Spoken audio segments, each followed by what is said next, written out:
except the jungle's wrath. Floors collapse to darkness, spikes way below. Balance on the brink, inches from the fatal blow. Pressure plates, trigger blades, steel slicing air. Dropping low, dodging death with seconds to spare. Doorway sealed by magic, rooms burning bright. Trap cracks the steel, now fortunes in sight.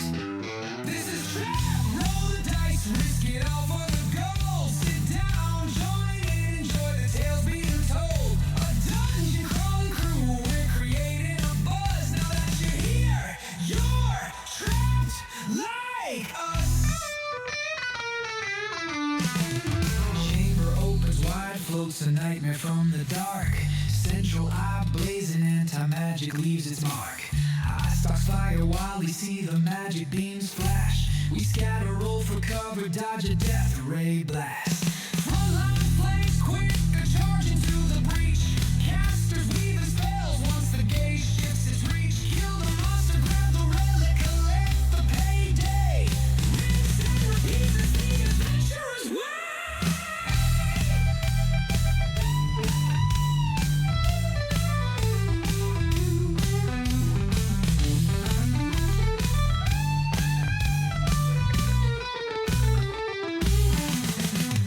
Music fills the tavern as the ale fills our glass. Put coin on the table, keep the drinks coming fast. Our tales grow taller with every round we're poured, showing new scars, trinkets, and loot that we scored. Bruised but triumphant, drinking straight through till dawn. Next morning, debriefing, another quest to go on. A new relic is located, we need to grab it ASAP. Guess we'll rest when we're dead, till then we're trapped. This is trap, roll the dice, risk it all for the gold. Sit down, join in, enjoy the tales being told. A dungeon crawling crew, we're creating a buzz. Now that you're here, you're trapped like us.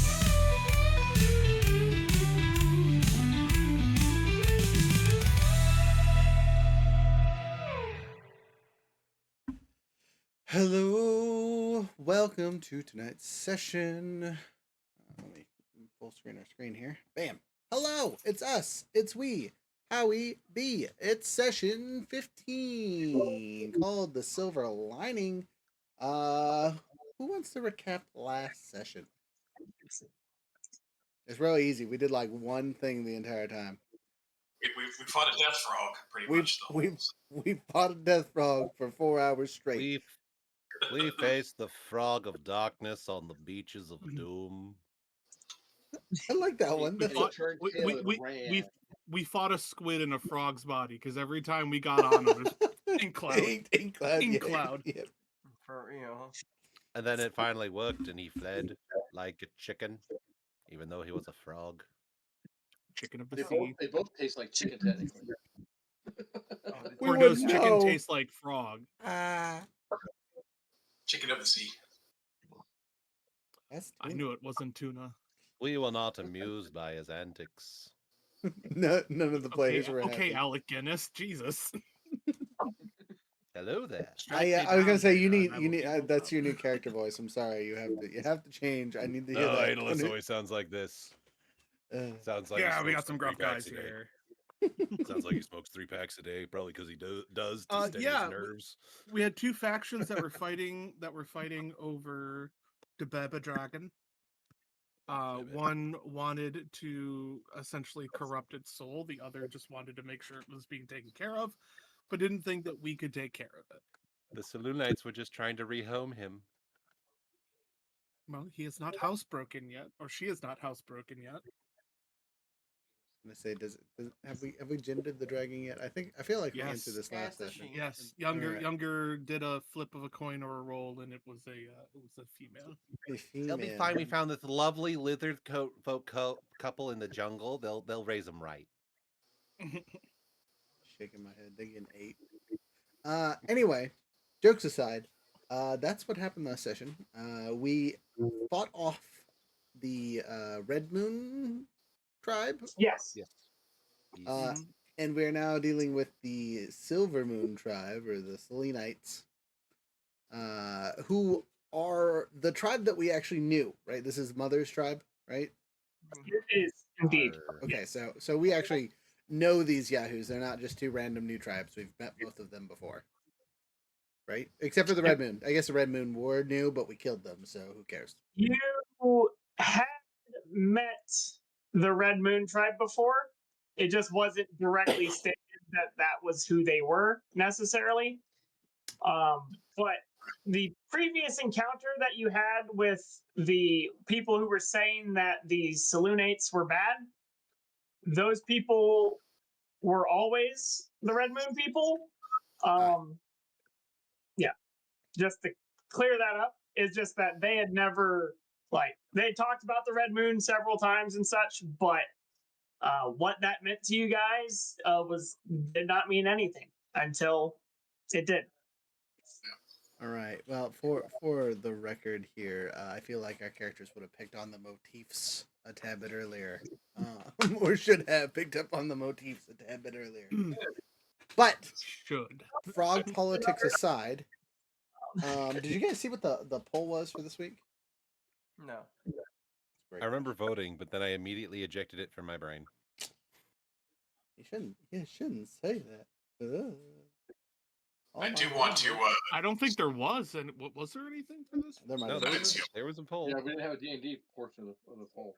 No, I definitely skipped it for It's casual. revolver questions and candy questions. Yeah, that's what. Yeah, Oh yeah. it was just fun RP question about your character. Cool. Okay. What, So, what DM, was it? We're going off script, guys. Great Yeah. Oh round. boy. Please. I want to scour the beach and look for any pieces or chunks of the black frog to acquire for Yeah. for a scrying spell later on. If I ever want to know where this dude is at, if I have a piece of his body, I can find him. So you're looking for a piece of his body, not necessarily the amulet that he dropped on the beach. Well, any kind of personal item. I mean, anything that was off of his body, anything that touched him, anything that was personal to him. So I'm looking for all of those things. Something personal for him. No check required. I already told you. You can find the remnants of that amulet broken and on the ground. So I'm gonna Other things, let's see, probably not, but yeah, there's not from him personally. There are other dead frogs strewn about the beach. But blood or anything from him. actually, as you would note, there actually was no blood left despite your guys' beatings. Interesting. Okay, that's all. Thanks. So in case we want to locate him, I can scry him if we want to go finish him off sometime. Is an option. Does sometime include right now? While he is weak and wounded, I am not letting this man sleep. Persistent hunter mode activated. I have more hit points than him. He's gonna have a bad day. Unfortunately, I can't quite cast that spell yet because we haven't done a long rest. So Okay. That's my ninth level thing yet. So All right. Okay. I will stay my rage literally. Mostly because I think I'm out. Actually, I think I used them all. Yeah, we're all pretty. we're down. So now that all of this shenanigans has happened, right? There's a slew of bodies, only like 6 or whatever, that are left there on the beach. That guy escaped. However, you did say that you were going to talk to the other tribe, which seems to be eyeing you rather suspiciously, as the last group of people who were talking to you just so happened to get murked and spontaneously attacked. We told them they shouldn't be. Yeah. They shouldn't be looking at us like that. I'm just like, hey, you're gonna go over. I do. There. I remember this. I used my telepathy to warn them. You told them that you were going to kill them. Like this was true, right? You did say that, right? Yeah. They do acknowledge that, right? It's just that they might be they're definitely staring like looks of judgment, and if you do an insight check like DC 10, you'll know what it means. I have a passive insight of 19. So Yeah, I was gonna say Brenner's got a passive insight of I have a passive insight of 11. 16. Okay, cool. Yeah, so pretty much everybody is gonna know that these people are looking at you and they're like, you know, you guys fought something that was evil, right? But it's like, for what purpose were you fighting this evil, right? And they're like kind of judging. They're along the lines of like, yes, you guys fought something evil and that is commendable, but you also fought it in a way that is like unbefitting. What? Of like honor, right? Oh, their version of honor. Well, guess what? We're colonists. Yeah. There is no honor here. They are Also, definitely they weren't using looking honor at you either. all- Well, they're looking at it like this. They're looking at it along the lines of, you know, we said that we should take this dragon to a parent that will teach it, you know, the most morally upright place. And it's like, and your actions are not resemblant of the ideal learning environment for the critter. Yeah, I also believe, I think we told them about the other babies that were still, you know, just kind of sitting Yeah. out there. So You did. Yeah. they could really worry about this one, or they can fuck off. Well, they are currently worried about this one. And as such, their entourage is moving closer to you. Brenner will scoop up the dragon, who is still holding on to Ree like a little stuffed animal. Yeah, it's and- like a medium-sized creature, but you can definitely like cuddle it like a giant German Shepherd in a halfling. As he picks her up, he looks at the frog woman who's been like doing most of the talking for this group, and says, "Listen, I know you think that we don't get it, but I can assure you that I definitely do. You said that you were concerned about this creature growing up against its nature. Well, what better way to learn than by someone who has done the same thing? My tribe, a group of individuals that are bloodthirsty killers, that would sooner slit your throat than hear the truth be spoken from your lips. I think differently from them, and they cast me out for it. And I am still here to this day, being something other than what they wanted." Okay. So, as a DM question, I need to know: are you speaking truth, or are you speaking? That is fully in my backstory. Yep, Okay. that's all true. Mm-hmm. So, with that being said, I will allow you a persuasion check. So high DC still. Mm-hmm. I put my hand on your shoulder and give you a little guidance, like a little encouragement. About to say, and I will gladly take that. I gotta see what my pluses are here. I will also give a flash of inspiration. So I will gladly take it. I have a +5 to this. mm-hmm. That's not bad. So that's a 4. First of all, 4 on the bless. So that's 5 plus. You said 5 from your flash of genius. Yep, So that's a 9, right? +9 so far. All right. So I even have a +5 for my persuasion. Plus, so that's 14 plus Yep. the 12 that I rolled. So that's a 26. 14 plus. Yep.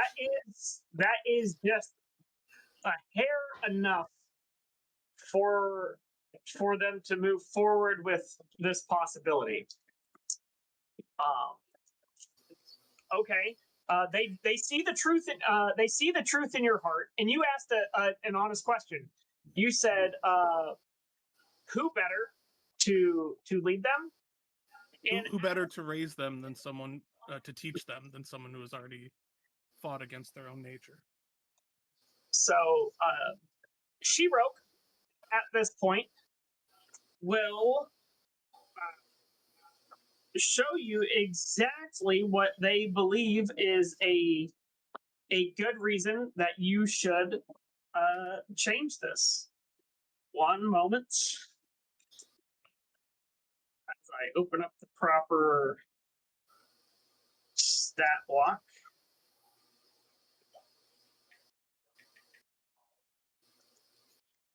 I thought it would have just been there, but I guess not. But basically, they reveal themselves to be they transform their figure.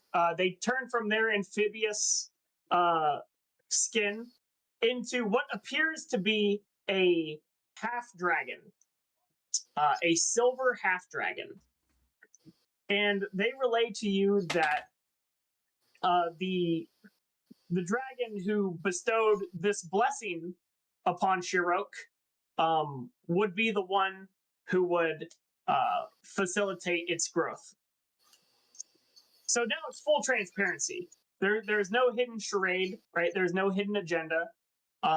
Your persuasion dropped her guard enough due to your truth that she revealed herself in her most true, honest, legitimate form to you, and is saying this is like if there was one, like I believe there is one better, and it is a silver dragon.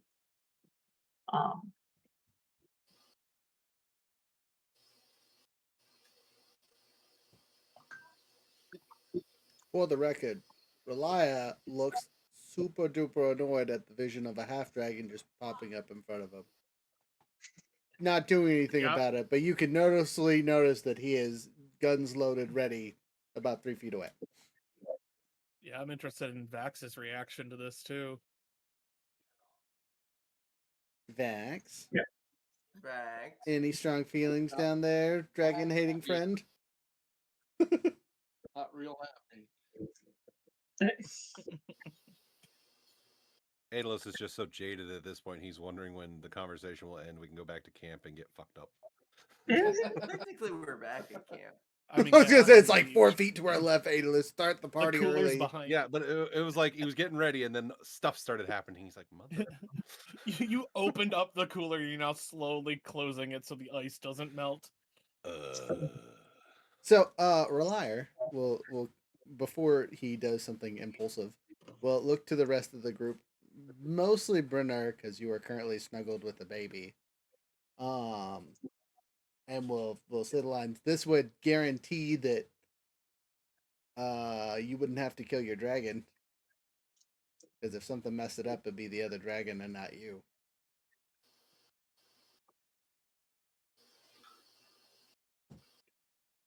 You said that to Brenner? Mm-hmm.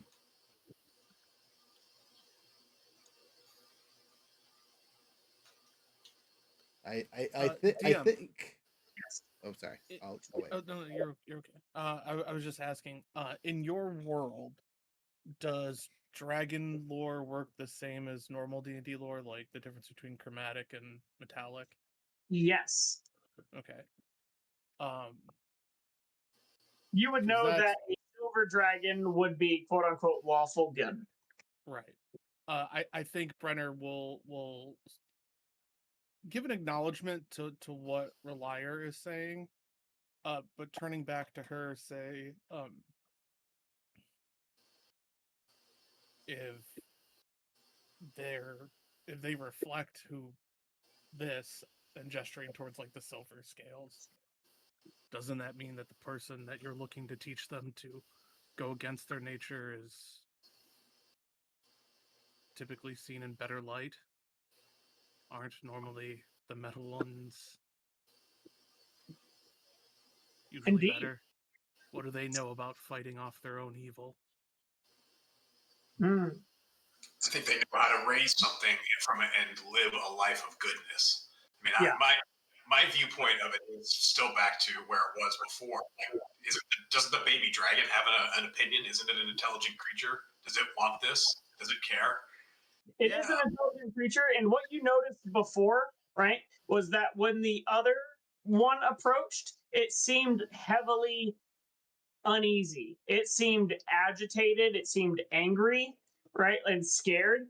But then when this one looked at it, one of the things that I mentioned was that Shuroke's eyes almost reflected in the Azura gaze of your baby dragon's eyes, and it seemed to ease slightly at the approach whenever these two parties had showed up. High alert, and then eased a little bit when this one then showed up. My opinion, and I'm not necessarily saying you should give the dragon up or not, is that a silver dragon certainly knows and has lived a very long time and understands the tenets of being a good creature. Would probably have the best chance, species wise, and just its ideal wise, to successfully raise this creature. That's it. That's my opinion. I'm not saying you should do it or not. It's just a comment. Juliet's gonna walk up to Brenner and be like, I think that if it is an actual silver dragon, me and you aren't going to live long enough to be able to see it really make it out of young status. You know that, right? We're not going to be able to physically help it past the, certain stages. I hate to say. Especially with the fact that we have gone out of our way to make sure that it is safe and not close to the obelisk or, near those who may want to kill it. She looks over at Vax.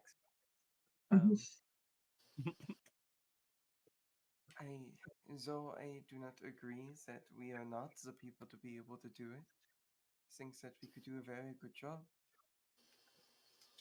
I don't disagree that there might be someone better suited, at least with longevity. See, I might be able to see it become a young adult. Me, I don't know you.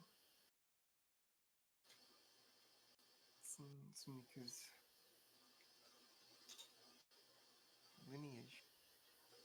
I know what you're saying is not wrong, but at the same time, you can't deny that you and I both know how limited true goodness in this world actually is. Yes.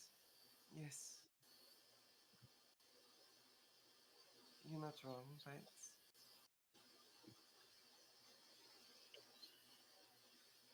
And I've seen the good people when they've been agitated, when they think that they're doing good still, but they're not. They don't understand.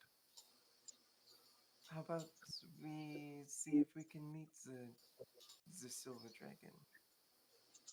Would that be possible? You Look over them, yeah.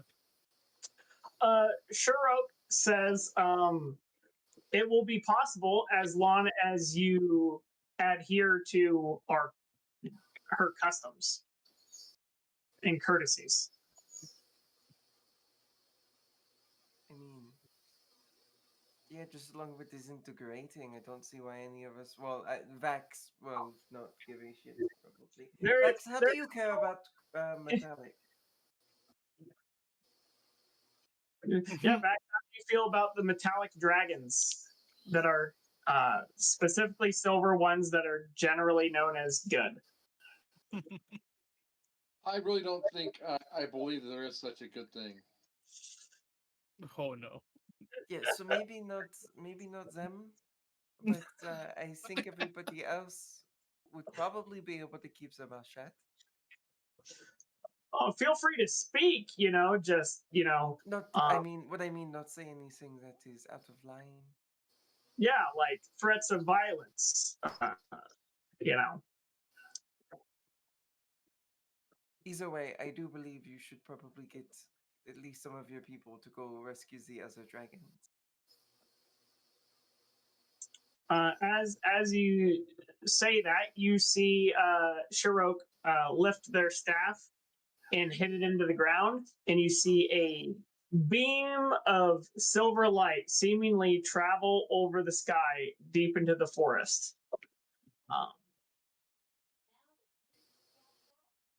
And it says, and the information has been relayed. Everybody else, are we all right with this?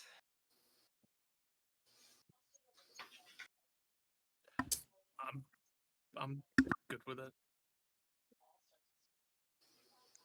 If it doesn't involve having my person brutalized by another large creature of some kind, I'm in favor of it. I mean, we'll see how it goes. No guarantees. I will kind of wave and said that's not my decision to make. I've already given the choice to Brenner there.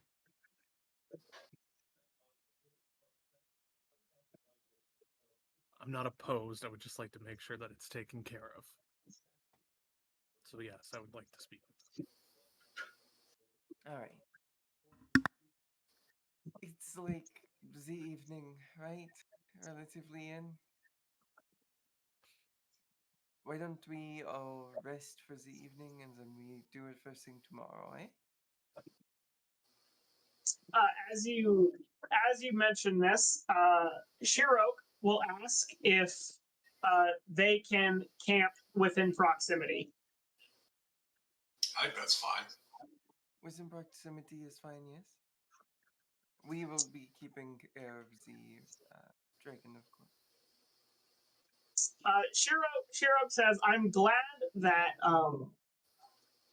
that we have been able to come to an arrangement through peace and negotiation, and it will be our pleasure to embark on. It will be a small journey, so you may inform your folks, your peoples of your departure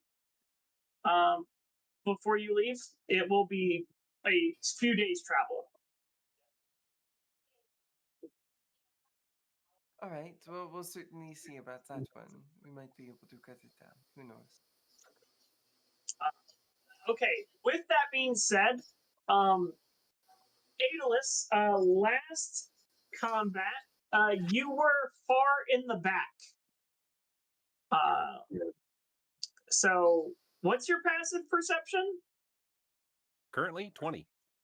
Okay, yeah. So as this happens, you didn't notice this before until they moved, but there's approximately 50 armed of these frog people that were obviously under Shirok's command that begin scattering back towards their villages.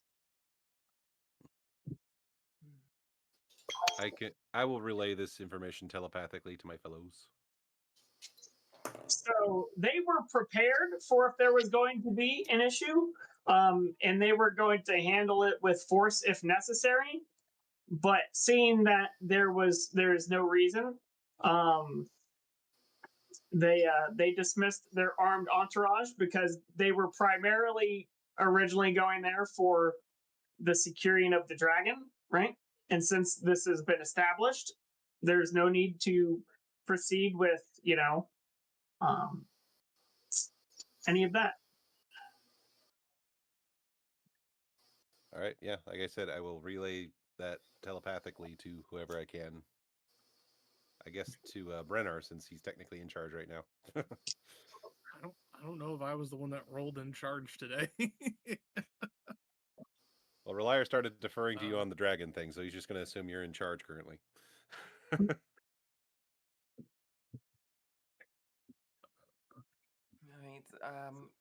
That's you all mildly would, unsettling. if you all would, I have to finish writing up these plans so that the people can continue their work while we are away. And we got a bridge to fix. This is true because this all happened today. Just as Adela says that, I just look instinctively at Juliet to see if there's like a vein starting to like pulse in the forehead.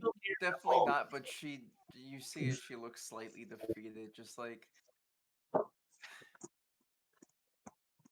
right, then I will be having a late night then. You never notice your ears smoke and she smells vaguely of brimstone when she's frustrated. Doesn't happen often. Just making sure I wasn't the only one who noticed.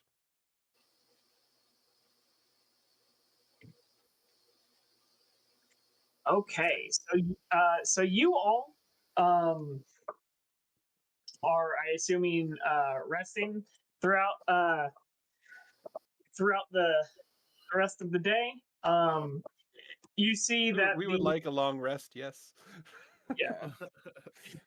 A little nap? Oh my It god. would be really funny if you guys had said no. Let's have combat. Oh, As you were street sharks trying to appear. you were trying to make it so it was the end. I understand anyway. So you guys are able to get a proper night's rest. You're able to relay whatever information you need to. Is the entire party going to be within the entourage that is going to the Dragon's Cult Center? I would I politely suggest that That's the wrong word. Vax and myself not be in this party, as we are prone to violence against the Scalies. Okay, so for simplicity's sake, right, you guys will travel with them, right, and remain outside, you know, in the event of something. But for purposes of travel, you guys will all be collectively together. So you all get a long rest. Congratulations, you have leveled up to the level of which I said you would. 14? And Hell yeah, let's go. I will be the one to note in character, huh? Jasper is scarpered off somewhere again. Yeah, you believe actually, as you know, you all are leaving, right, or going to be leaving. He volunteered to stay behind and perform security duties, especially since who knows what could happen now that this frog guy jumped into the water. Perhaps there might be some funny business while you guys are away or something, right? He doesn't think that it will because that guy probably needs to lick his wounds. You know, he got jacked up real bad. Probably more so than just like, oh, I'm gonna sleep it off. You know, so but in case any funny business happens, he's like, there should be one of us, you know, big guys here to handle business. So he's gonna stay behind. The following morning arises. As do all of the like Shurok and his people seem to be waiting for you all to follow them in path. Right?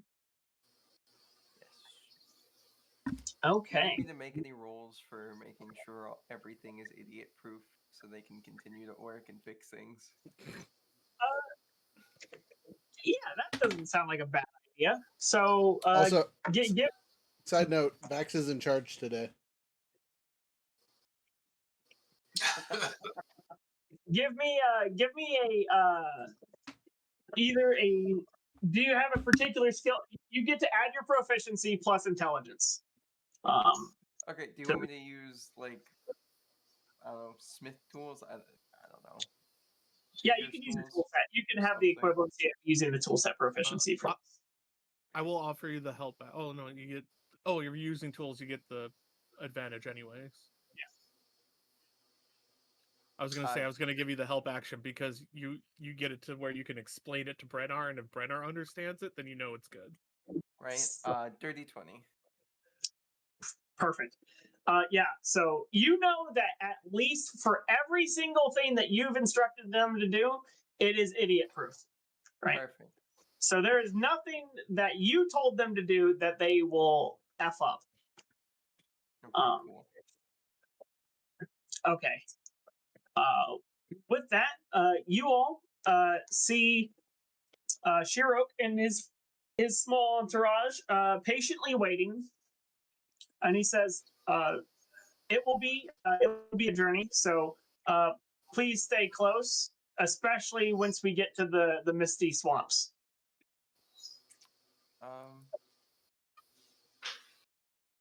This is just gonna be for out of the statement of how many is inside their entourage? So there are 6 others outside of Shirok. All right. So would I be able to consider them as temporary party members? For the purposes of what? The necklace of carriage. Yes. Dude, what do we have? Come here. Okay, just one moment. You're doing land travel. Honestly, I was thinking air personally. That is still a possibility, but the dragon itself comes and picks us up. Guys, come to my place. Let's go.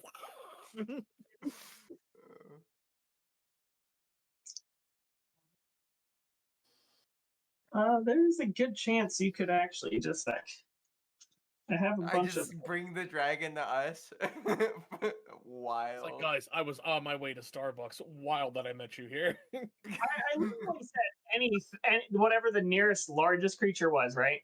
Whatever the nearest largest creature that can Okay. pull the And carriage. It's not hostile, right? Non-hostile. Okay. Yeah. How Come big on, is it? Triceratops. Come on, Triceratops. Well, we want something flying. Come on, T-Rex so with we an don't afro. have to go through the. You So we do don't have to go so. through the fucking jungle. As you do so, the ground beneath your feet begins to rumble. Oh, did we get a purple worm? Do we have a wormy? 100%. So a large, not quite as big as a purple worm, but definitely a what would you call it whenever it's like almost like an island, like a pygmy version of a purple worm. So rather than it being like gargantuan, it's still huge. And so it burrows its way out through the sand. And as you do so, a magical carriage appears, right, as a part of the deal. Yeah, and it's all hooked up and whatnot. Yeah, it creates a tunnel large enough, and the carriage is being dragged behind it, so you all may enter it. But yes, as at a huge purple worm emerges, erupting out of the sand at the beachhead, and begins burrowing to form a path so that you guys could increase your travel time significantly. Yeah, I just tell everybody, come on in. What a wild thing to get from such a silly interaction. I am far too sober for all of this. You can always grab a drink for the road. Nah. Pretty sure there's a bottle of wine. Yeah, this definitely is like something that surprises Shirok and the other frog people, but Shirok seems to be like, oh, calm down. But yeah, you now have a purple worm carriage express. A pygmy purple worm carriage. A pygmy purple worm carriage express. The PPW. The PPW Express. PPW Express. One-eyed, one-horned, flying purple people. Sorry. You all load up into this deal. With this, how long does it run for? 8 hours, right? I don't think it actually has a time. I don't believe you guys gave me a time for it. Yeah, you didn't give me a time because I wrote it down. I'm just like, all right, what am I doing? Makes the carriage big enough for the party. It's 8 hours. Reset. That resets at midnight. Summons the nearest big beast. Yeah, it's supposed to be 8 hours of use per day. Okay, so you just turned this significantly longer journey into a significantly shorter journey. So within 8 hours, you guys travel 2 of the 3 days. Straight under and then it seems that like as you guys are going, like it's like a straight path, and then at some point you notice that the worm like tries to go around and then like tries to go around again and then tries to go around and then just emerges. The carriage like basically like hatch opens up for you guys to walk out. After you guys step out, it dissipates and the purple worm goes back into the ground, rummaging away. At this point, you guys are Have a at the. good one. You hear whatever a strange purple worm noise would be to as speaking. Probably sounds like earth shattering, gnashing of teeth. But the this critter goes and creates a tunnel. But on a plus side, you guys 100% have a direct line tunnel to this point in the forest. It is not going to dissipate within a short amount of time. So you do have it instead of having to go through the jungle and dealing with all of the critters up there. There's a significantly less likely chance that you'd have to deal with anything moving through this. But you all are at the edge of what seems to be the misty swamps that Shurok was talking to you about. Behind you it's all foggy and it's all like humid and stinky, and you see a lot of bugs buzzing around. But then it seems to be almost like a magical permeating mist with like a slight silver glow that seems to weave in and out of it. Don't we have a drow with us? You do have a drow with you. How does he feel Yarr. about this tunnel? I'm fine. He feels at home. He can see. Actually, I grew up on the surface, so but underground doesn't bother me.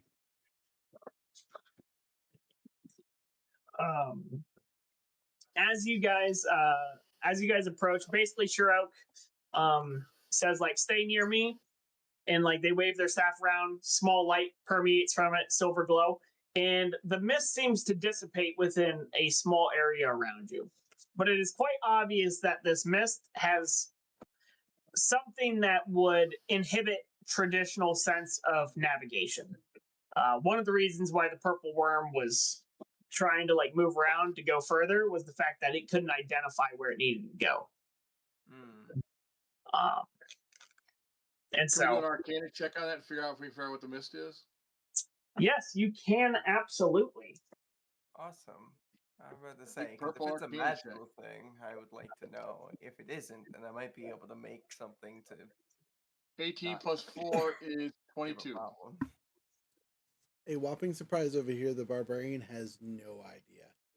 I rolled a 4, have a +0. 21. I got a 29 survival, if that helps anything. 26 to Arcana. Wait. I got a 2. Guidance. It's a 30 total. Got a hot 2. I guess technically I could do flash. Fighters are Fake, staying make it in a their 31. lane. Magic, not us. We'll take a guess, but we have no idea. The problem is I rolled a 3 and I got a 2. So, on any of these magical related checks, especially ones that got like 20 or higher, it is hallucinatory terrain. Oh, So like it, yeah. So it would just, all the- can I tell where it's originating from? deeper. Yeah. Where So you go, it said the fog seems to thicken as you guys approach. But as I stated before, Shiro has a. You guys also know that you guys, if you were on the beachhead, you would have traveled to the right and at an angle. So the polar opposite direction than you traveled to get to the Blue Dragons. Polar opposites. Ding ding. So all my survival check told me, he's like, yep, this ain't natural. Yeah, so your survival check told you like we're moving this way, right? And then it's like, but that ain't natural, and like things just seem off because like your feet almost mislead you, right? Like if you were to like step slightly into the mist, it'd be like, oh, it looks like I'm about to walk on some leaves or something, and then it's like your foot slips into a mud puddle, Mm. you know, and stuff like that, and you're like, I can't quite rely on my senses, you know, while you're in the mist. So can we resist the hallucinatory terrain and see like the normal terrain? You can attempt to, yes.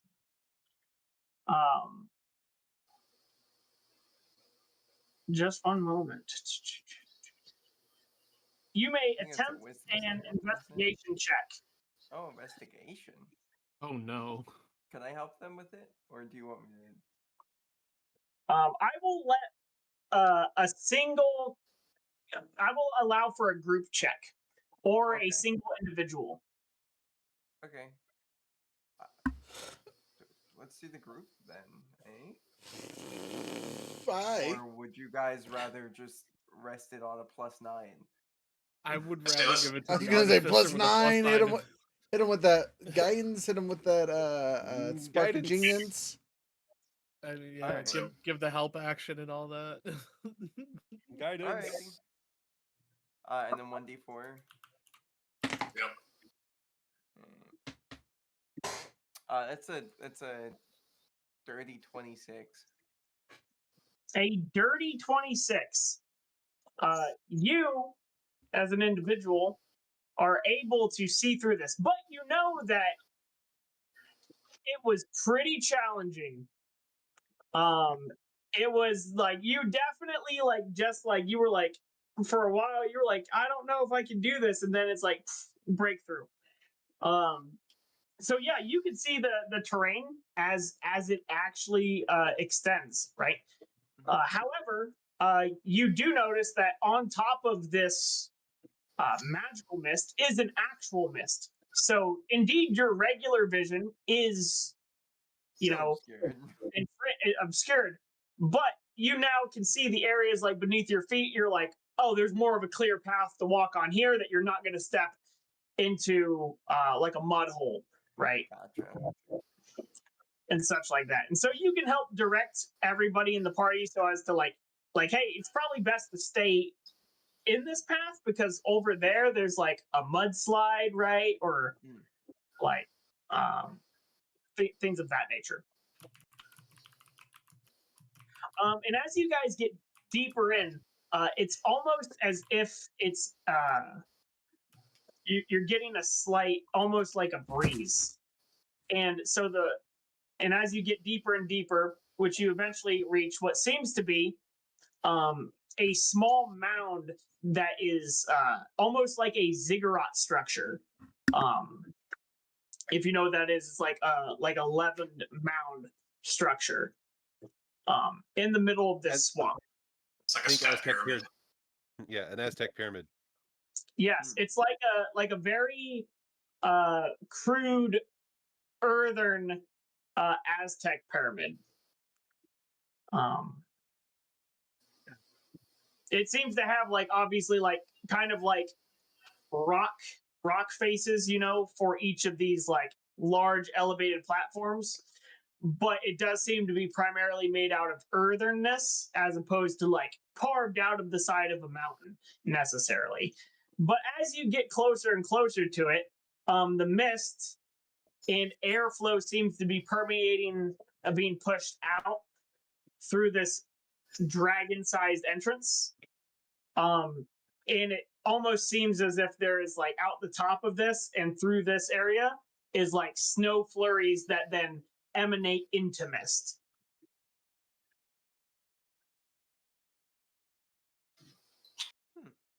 So a very large contrast to the environment that you guys have been in. We found the dragon's house. Indeed. Shirok will say, those of you who wish to meet the dragon and like are like my dragon queen, you know, will At this point, leave your weapons at the door as a show of good faith. Go sneaking weapons anyway. Yeah, I'm going, so I leave my weapons behind. That's all. Felix shrugs and just takes his physical dagger and whatnot, his bag of caltrops, and just And drops it off. That's a good note. Yeah, I look at my mace and go, I don't think I've hit anybody with this ever, so whatever. the day is still young. Juliet. On to, I do quickly sit down and pull out my runes, so I'm going to do a little personal. How do I feel about this? Juliet I drops feel her pretty good. rapier into bag of holding. you put your weapons into your bag of holding. Yeah, it just plops it in there. Roll a sleight of hand check.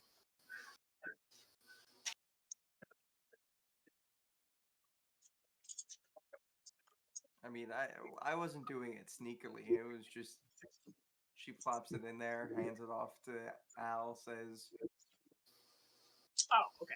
Yeah, if you're leaving Al outside with your stuff, yeah, more than fine. Then nothing. I thought you were saying you put it in your bag of holding. You're like, I'm gonna take these in with me. No. If she wants it, she just has to call for Al. Yeah. Brennar, how are you feeling about this? I mean, Brenner doesn't really have any weapons on him. Weapons is Bernard. I have to cut off my arms real quick for a show of good faith. Wait, hold on. I forgot about these guns. This is actually hilarious. Like, we have a cleric who can obviously probably like use their spells with their holy symbol. We have a rogue, with psionic knives. We have a guy who just uses his fist. We've got Okay, a yeah. magic caster. We've got a barbarian that can just as equally do almost as much damage with their fists. Like, technically, they don't even need weapons to cast their spells. This is like the worst group of people to be like, yeah, drop your weapons at the door, right? Besides Max and the barbarian, who are like, we're gonna stand outside anyways. Yeah, so they keep their weapons. Jasper, I think, would be the only one that would be. But he's watching the camp, right? Yeah, Yeah, he's watching the camp. So, As you guys are strumming about, that's a strange back scratcher. Sorry. You four begin entering into the ziggurat. The rest of you, just Relier and Vax, you notice that there are a lot of little eyeballs that seem to be peering at you from around the ziggurat, on the ziggurat, what seems to be some other structures near the ziggurat.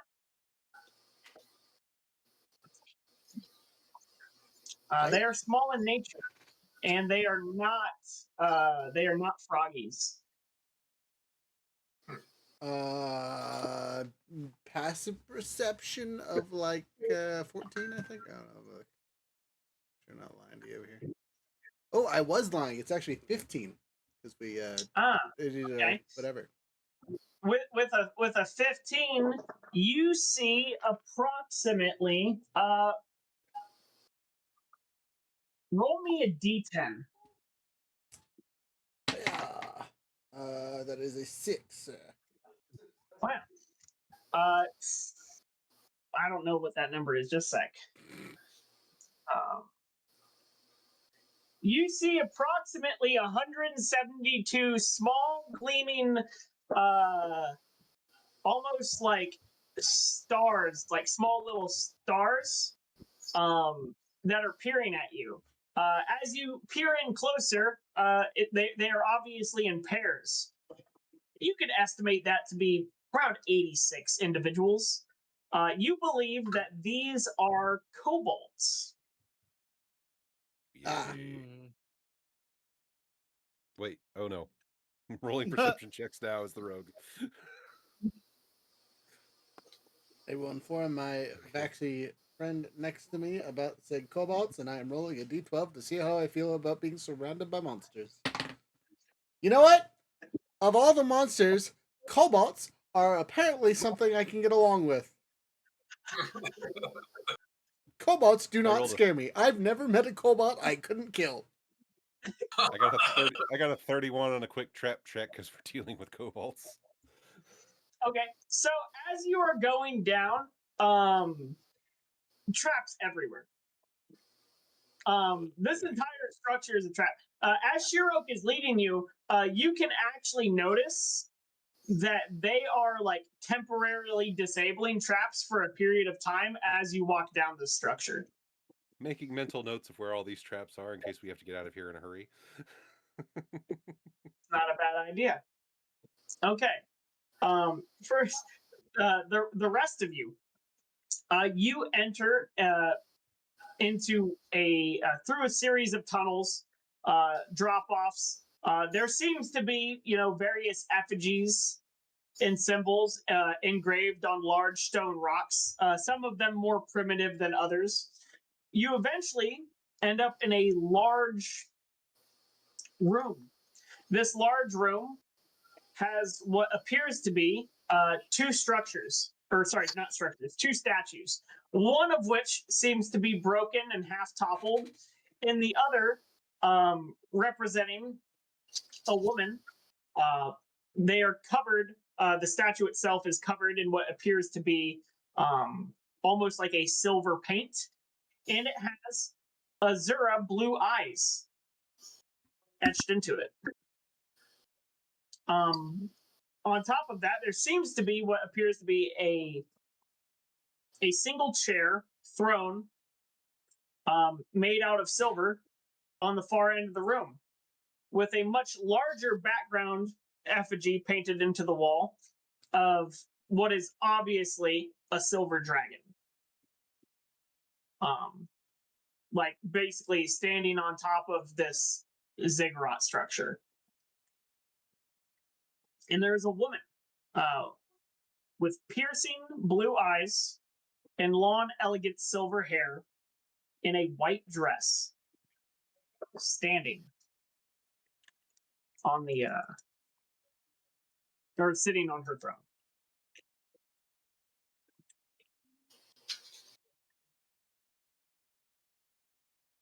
Shirok approaches and kneels before Her Majesty and says, "Your Majesty, as I have told you, the humanoids who have secured the Blue Dragon Wormling are here in order to meet you in good faith, so as to discuss its transfer." He kneels down and bows and gestures for you guys to make appropriate respect. I'm not up on fancy protocol, but I know when to take a hint, so he'll go ahead and take a knee.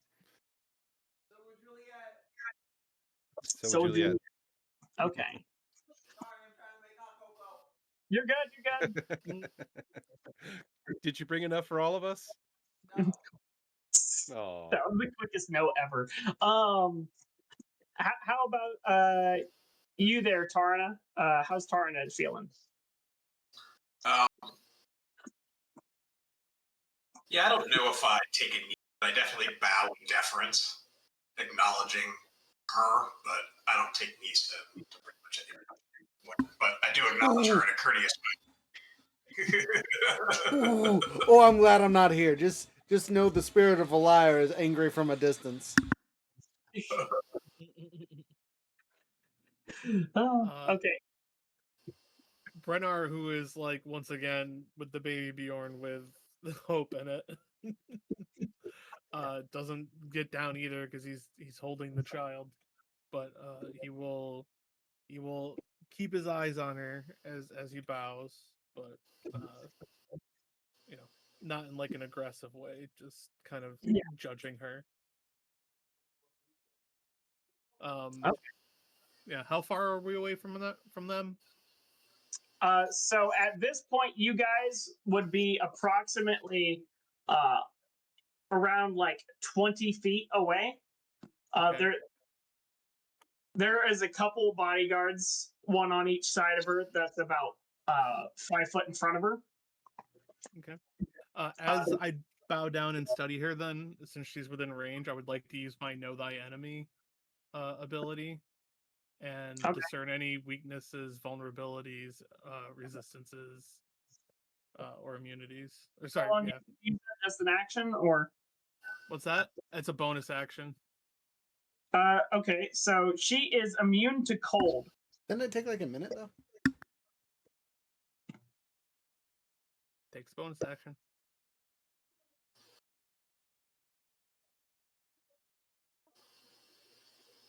Okay. Yeah. So that's the only quote unquote immunity she has. Okay.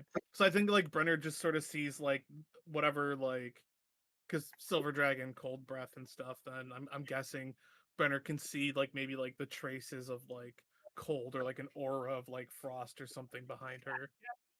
As you guys like get in deeper, it's almost as if there's like kind of like when you step outside and you see like that little tiny almost like morning dew, but it's just frozen instead on this floor. But unlike the rest of the structure, this is actually what seems to be a stone floor.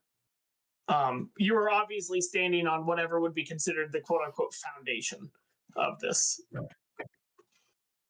Um, but she introduces herself as Queen Marilune. You know, she says that she is in service of the Silver Moon.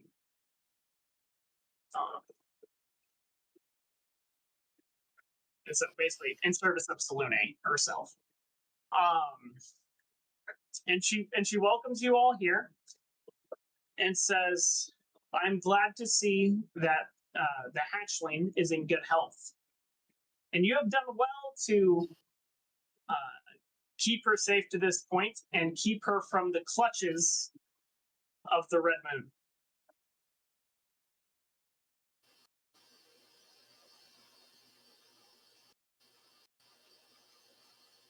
Yes, it is. Who are the Red Moon? Who are the Red Moon? Yeah. Well, to be frank, there are two tribes of that used to be a single tribe of an ancient astral forces that split off from one another. One went on to become the Red Moon. One went off to become inhabitants of the Red Moon, and one went off to become inhabitants of the Silver Moon. And feuds have been going on for ages at this point. And the Red Moon has been taking more and more steps forward to infringe on the powers of the Silver Moon. It seems that the war in the stars has indeed resulted in an imbalance of power, and you can see the reflection on our plane. She goes and gestures to the frog folk that are with you. The as this tribe is one of the last of its basically of its remnants from the Silver Moon, whereas the Red Moon has perpetuated, and there are significantly more tribes the deeper and deeper you go into this continent. Whereas there's only about 7 tribes of the Silver Moon that are left. Seemed like there was a lot of them at our beachhead when they came looking for the hatchling. Yes, they as I had instructed, I told them to amass a force that would be able to, not only, possibly defeat the individual of who you defeated from the Red Moon, but also in case you decided to align yourselves with the Red Moon. We had to take any measure in order to secure the life and freedom of this young one here, and not so that they are not either enslaved or used as a tool of war.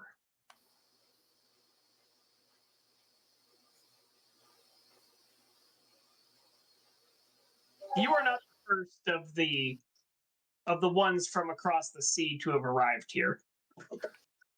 There were many before you, and some of them thought it would be appropriate to align themselves with the Red Moon. Some of them didn't, but none of them have, until now, decided to approach us in good faith.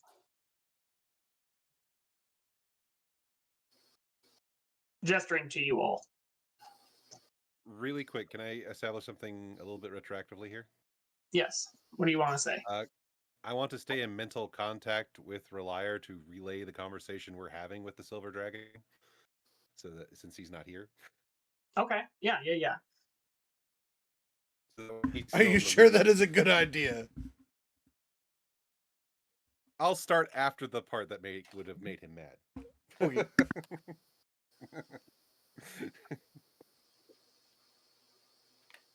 So, but you kind of asked like where, like the state of affairs, and basically what they're telling you is that there are aliens in space that one side, calls the Red Moon home, one side calls the Silver Moon home.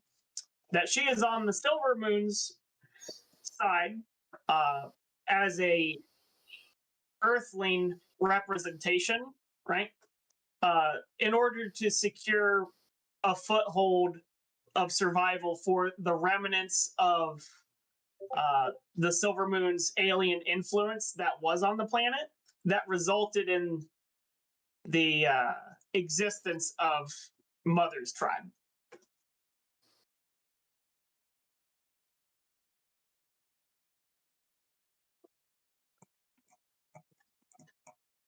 So, what's the ultimate goal of being here?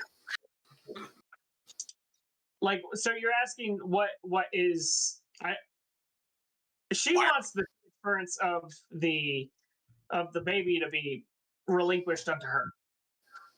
Yeah, I was talking more in general, but like, why are they still here? If they're up in space, why are they down here on Earth?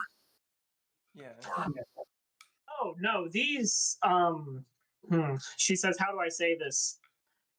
These are remnants of their creations that have been left scattered. They were created. In fact, all of them were created as servants. On both sides, regardless of which frog group you're talking about, they were all created to be servants. And this is a dragon we're talking to, right? Yeah. In humanoid form, yeah. Okay. So how did you end up throwing in your lot with them? I was as I stated before, the ones on the Silver Moon. In case you didn't know, dragons were given as gifts to those in the sky, right? The chromatic ones were given to be enslaved by the Red Moon and used as weapons of war, whereas dragons such as myself willingly gave ourselves over in support of goodness in order to fight evil. So how many blue dragons have you raised before? Let's see. Let's see if it's a possibility. She will go on to say that she has personally raised no blue dragons. However, she has raised a green dragon. All right. So is this green dragon close, or was it a failure? This green dragon is no longer within proximity, but they do believe that they overcame their nature and that they are doing good in relation with Fey spirits elsewhere. When she's recalling the young dragon that she raised up, if it's possible, I would like to try to glean some information. She's speaking about this Right. fondly, like I'm trying to gauge the truthfulness of this in a way of like, is she speaking on this fondly, like she knows for a fact that he went out Okay. there and overcame, or is she speaking on it like she's tentative, like she's hoping he did, but she's not actually sure? She seems fairly confident in like what she's saying. She doesn't seem to be like. She seems like very direct, and she's like, yes, over like it like raising it was like a hellion, right? Is basically like the description you're gonna get is like raising it. That was tough, you know, but it was worthwhile, and it resulted in goodness.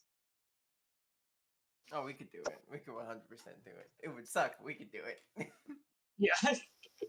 It's like I've done it before. It was hard. It was rough. You know, it was challenging, but I did it and I did it successfully. Is what she's saying. But they say, isn't there a big difference in temperament between like the blue and green dragons? Isn't one as isn't blue ones typically much more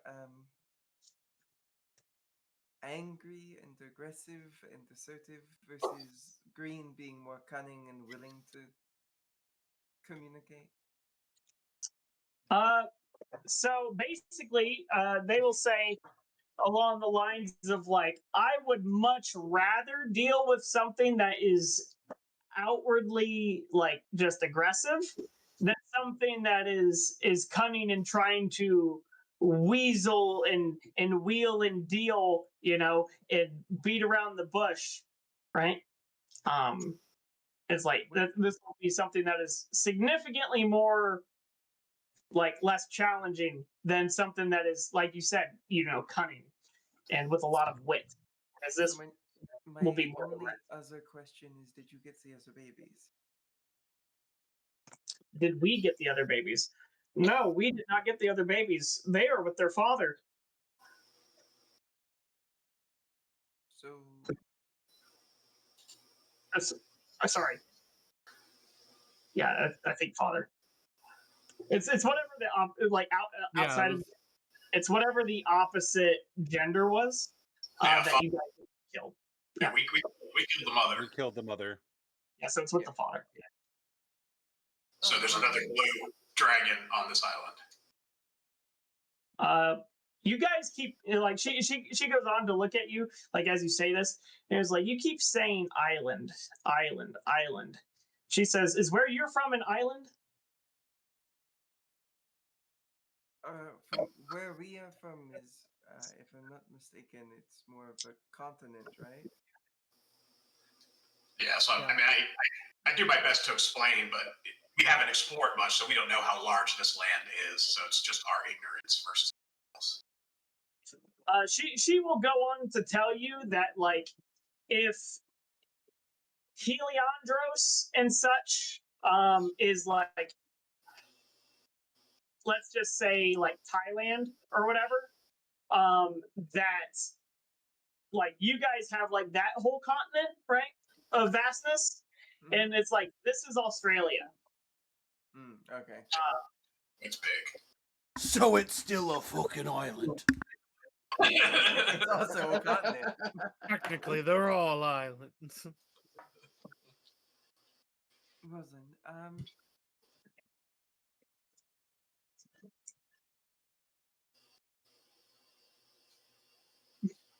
Well, So then why the particular attention to this dragon? you say you could always just give it back to the father. It is Because your it baby has after been all. taken from its mother's clutches, right? Uh-huh. that is the primary reason for, I would like to refrain from, as my husband has already died due to the hands of fighting other dragons. um, it would be foolish for me to have attempted to fight two blue dragons um, as an individual. Oh, so what you're saying is we might be able to convince you to go fight the other blue dragon with us.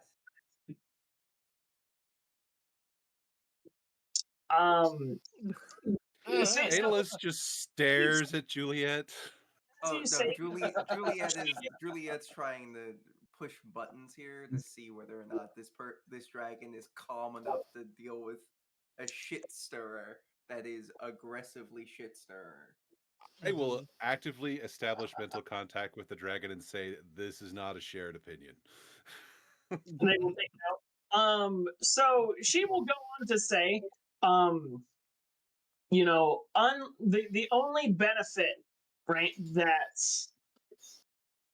like the current frog people, like the mother's tribe, right, they have an alliance with this silver dragon, in that the red moon does not have an alliance with a dragon.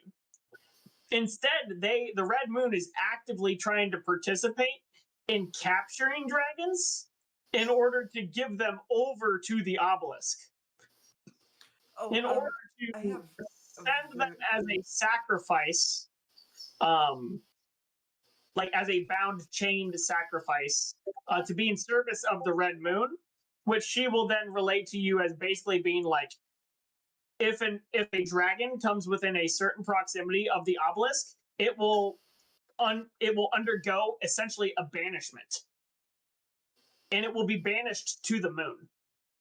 So here's a good question.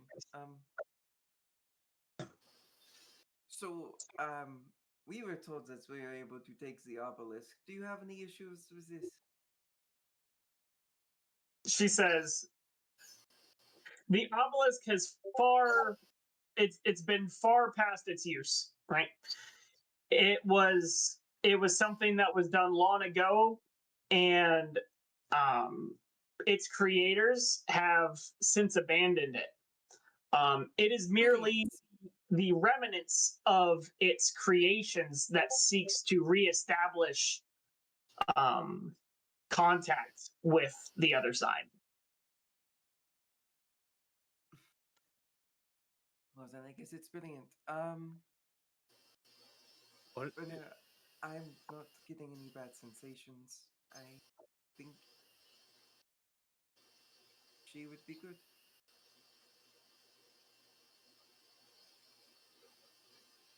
My only request is that maybe you get some of your subordinates to help us remove the obelisk from your island a little quicker.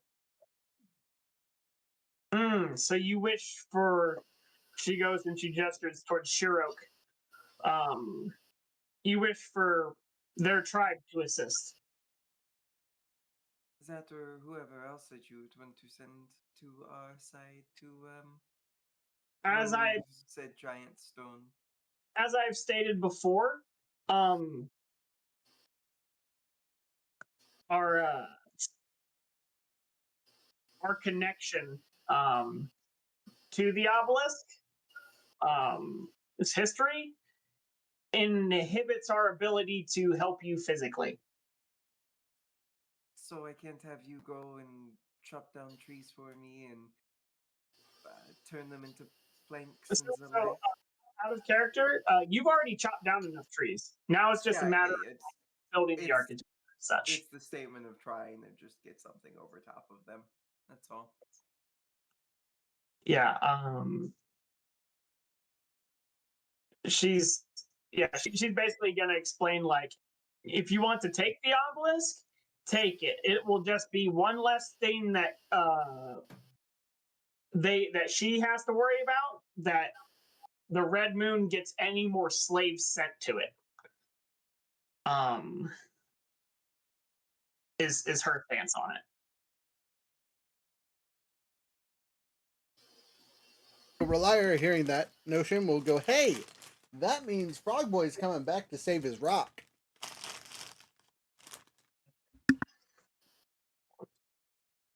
If it's intricate for the Red Moon.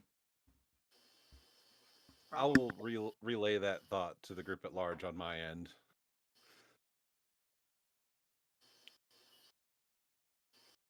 Yeah, so if this is inappropriate, she'll give you like whatever information you guys are wanting in regards to history.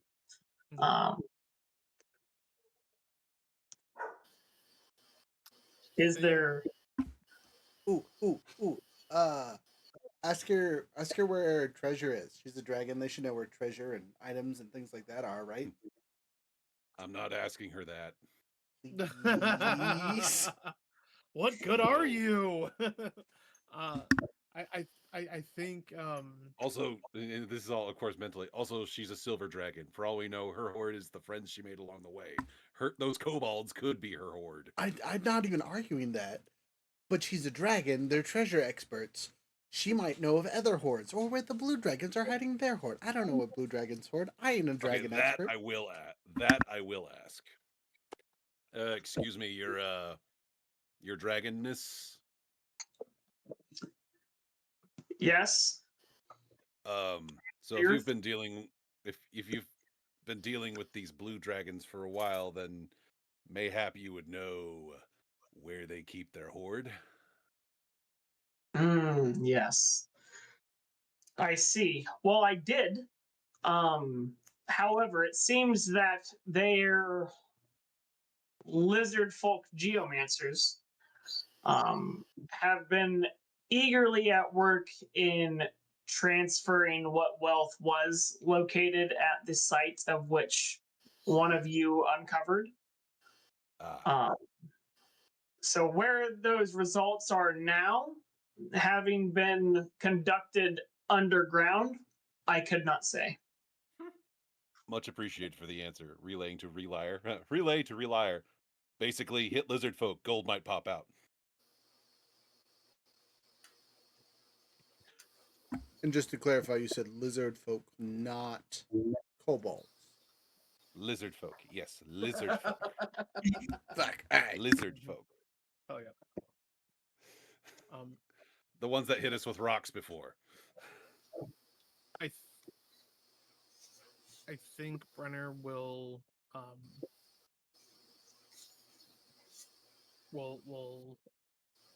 step forward and the urge to drastically mispronounce her name is massive here. But what is their name again? Mira Lune. Almost like Mirror Lune. I kept wanting to say Maraschino. It would have been out of character. It would have been all right. Yeah, I don't think it would be too off. Listen, Miss Marsupial. I hear she makes great candied cherries. So here's the deal from me. I will feel better if she is to be left here. That I know that she is properly safe here. So, if possible, I would like to take a look around and make sure it's baby-proofed, so to speak. Oh. And she already has a name. It's Hope. It's a beautiful name. She says,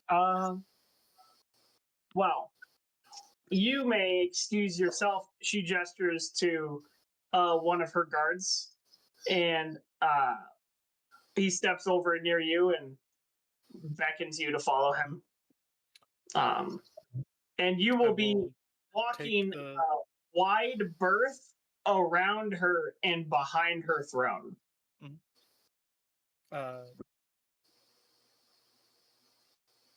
So she's like well in front of her throne then, right? She's like sitting on her throne, and he's like walking up to you and like coordinating you to like go on like the Okay. far edge of the wall. Okay. Then I will talk. Then before that happens, I will turn to the grung leader that brought us here, and then I will hand the dragonling to them. Shirok will respond and take responsibility for the child. And then take the wide berth around. So Yeah.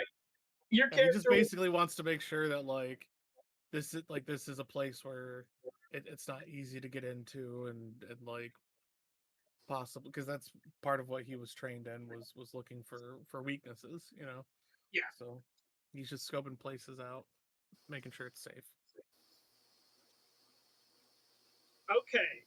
How about the rest of you? Do you have anything you would like to say to the Queen Miriam? Miriluni? I want to ask her one more question. What is your question? So the place that exploded a few weeks ago, you know what it was before then?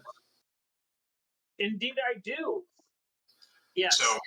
So we, I don't know if I should admit this, we were in there, and we got down low, down several levels, and we approached a level that was radiating supreme evil. We did not go in. Do you know anything about it, what it might be?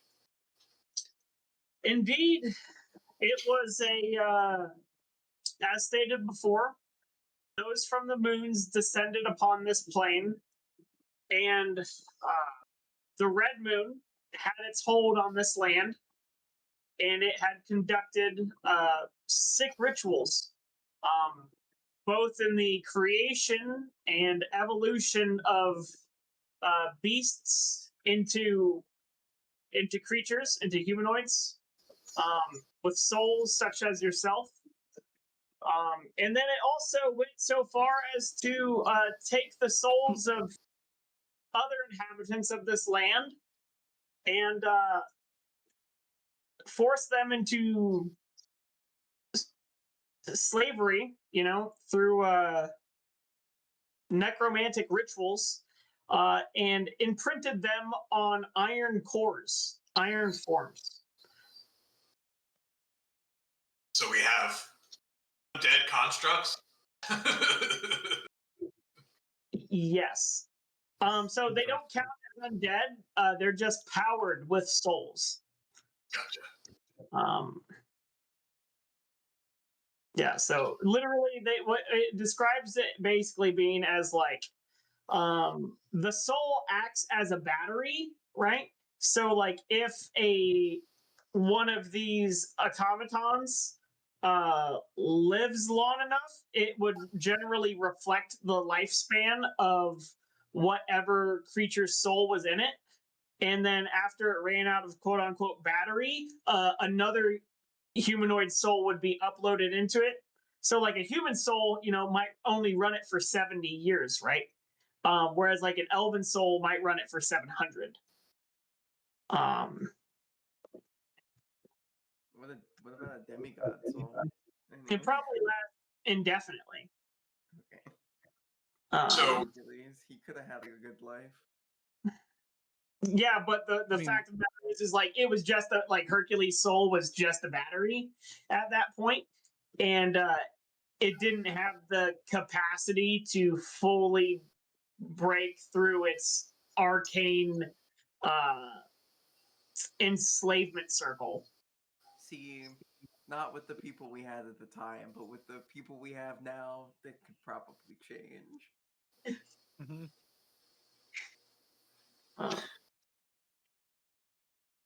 Also, they could just have that same power if they only used a Duracell. God damn it.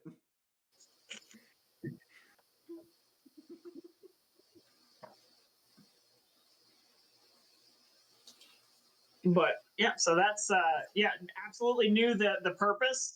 It was to create these frog creatures to act as slaves. Unfortunately, that these frog creatures were able to breed fairly quickly, but they had short lifespans. So it was like they would use them as souls. They would also use them as manual labor. Um, you know, and they had undead, operate the facility so that it could be ran indefinitely.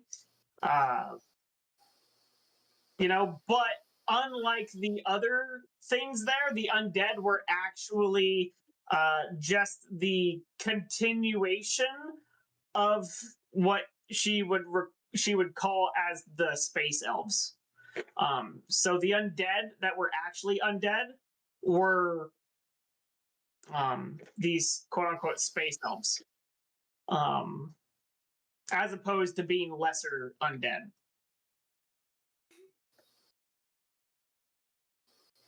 Okay. Yeah. Does Aeolus have anything to say? I believe I've said everything I've wanted to say and relayed everything important to the people who aren't here with us. Okay. Brennar, you are taken behind into what appears to be a much larger dome-shaped room, deep underground. Seems significantly more sturdy than typical just earthen. It's actually walled off. A wide amount of space. It's most, you would say it's definitely a habitable space for a young wormling, to be able to have plenty of room to be able to move around. A secure location. It's literally behind the queen's throne, right? So like it's probably the most secure place within this area. And Right. then they can navigate around the Yeah, he's checking out the whole grounds. He's making sure like they're like this is genuinely a safe place, and also a little bit getting the vibe of the people here, because if this is genuinely a cult, then that might sway him back in the other direction. It definitely seems to be like a group of reverence. But you don't see any like quote unquote misbehavings, right? But as you do get deeper, you do notice that there are they take you over to what you would call like a kitchen area, like a kitchen area, and you see, let's find out. Roll a d10. 2. 2. Wow. Okay. Yeah, you see a total of 12 silver kobolds that seem to be preparing various meals. Some are fruits. There's actually significantly more vegetables than you would anticipate, but there's obviously meat. Mm-hmm. As like we have the person you're moving with will go on to explain that within the mist there is a plentiful bounty of nutritious food for all of its inhabitants, and that they operate on skilled intricate levels of irrigation systems in order to produce crops in a clean, hospitable environment. Brenner will walk over to the food and look at it and say, "And you're sure this is safe?" Picks up the equivalent of literally a dragon fruit and hands it to you. Brenner will grab it and look at it and say, "Not my normal thing," and just bite right into it. As you you probably are like, and as you just like bite into it, like without it being like cut or anything, your guide is like, just sec. It's like, like they like cut one open and like this, and then like gestures for like them to go and procure like some type of utensil, so that you don't have to eat it like an animal. To which Brenner just walks over. Got to make sure this meat's okay too. Then, and I think he just starts eating. Okay, yeah, you were having the food is delicious. He will continue to nom on the tour. Free samples. Yeah. So as you guys go and are conducting this, back over to you, Vax Vinedeep and Relier. That's me. How does Vax feel about all of these eyeballs? I'm behaving myself as best as I can. Like I said earlier, I rolled a 12, so apparently kobolds do not concern me whatsoever. There's a reason I didn't establish mental contact with Vax as well. The dude's kind of a magical powder keg. I don't know what'll set him off. Well, I didn't want to hear any of that. So I'm just kind of keeping an eye on the eyeballs. You know what I mean? If they start seeming to group up or to get closer or whatever, there might be more of a response. But just them watching for shadows. Okay, yeah. So most of them seem to like be there and they're like looking at you, but after a while, like about half of them, go off to do their own thing. A short time later, you are only two people, right? You're standing next to a couple guards that stayed at the entrance, but you are approached by two kobolds carrying baskets. They are silver kobolds carrying fruit, and they offer you various samples of a variety of jungle crops. I would like to make a survival check to make sure none of them are poisonous to the peoples. You may do a survival check. 17 plus pluses. They are all edible in variety. Okay. I will then roll an emotional check to see how I feel about being offered fruit by kobolds. I'm surprisingly okay with this. I will eat some fruit. Politely. Okay, let's see. I'm going to speak to them in Draconic and ask if they're slaves. Okay. That's a good question. So as roll me first, at Roger, roll me a d20.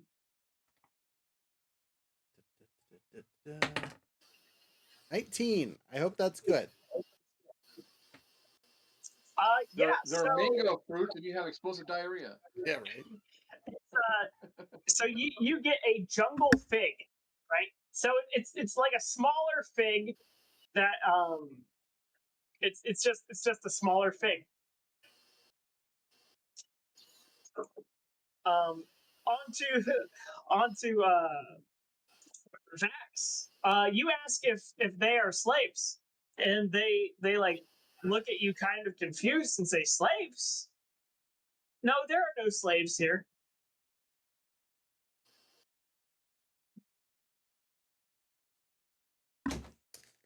Not yet, at This least. is You're willing servants to a worm. yes. Did she breed you guys like she bred the frogs? What do you speak? That's a great. I don't speak their language, so I guess that was an off comment. I'll repeat that for him. Okay, now what did you actually say? Because I'm just half deaf. I said, were you bred? Did she breed you like she bred the frogs? No. We in case you don't know, our skins actually change color if we ever do make service to to a draconic beam to match their eminence. So any who come underneath her wing and authority can have a reflection of that on their scales. It's a basically describes it as being like a physiological change that happens through like a magical contract. However, there seems to be other creatures, especially things like that. This effect could happen on other creatures, generally through like if there is a dragon of a great enough power, it can start transforming other creatures non-willingly into half dragons. Like that is an occurrence that can happen, but that is not what has happened. Gotcha. Cool. So I guess I explained that to him. I look confused, shake my head, and see if I understand. I got most of that, I think. Secondarily, if you guys are silver because you're friends with this dragon, are there other kobolds on the island that are of other colors, willingly or unwillingly, or are you guys the only kobolds here? They go on to say that they can't speak for the island, right? But there are most assuredly other kobolds somewhere, just not here, not within this vicinity. And they would describe it basically like within the proximity of like where your guys' area of influence is, right? There is no other kobold tribes. Like it doesn't even seem like the blue dragons have kobold supporters. Rather than kobold supporters, they have lizard folk supporters. Interesting. Follow-up question: what other creatures serve the blue dragons, and/or are there other dragons besides blue dragons on this quote-unquote island? They would say that if they haven't personally seen any,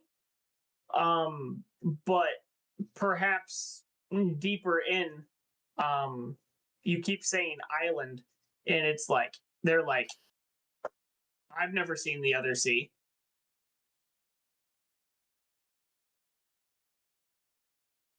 I see. Well,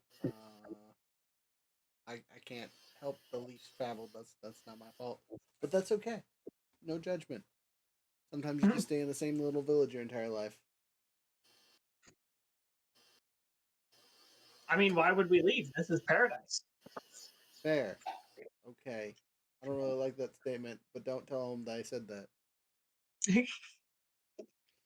Vax, what could you see if you could like talk him into joining with us?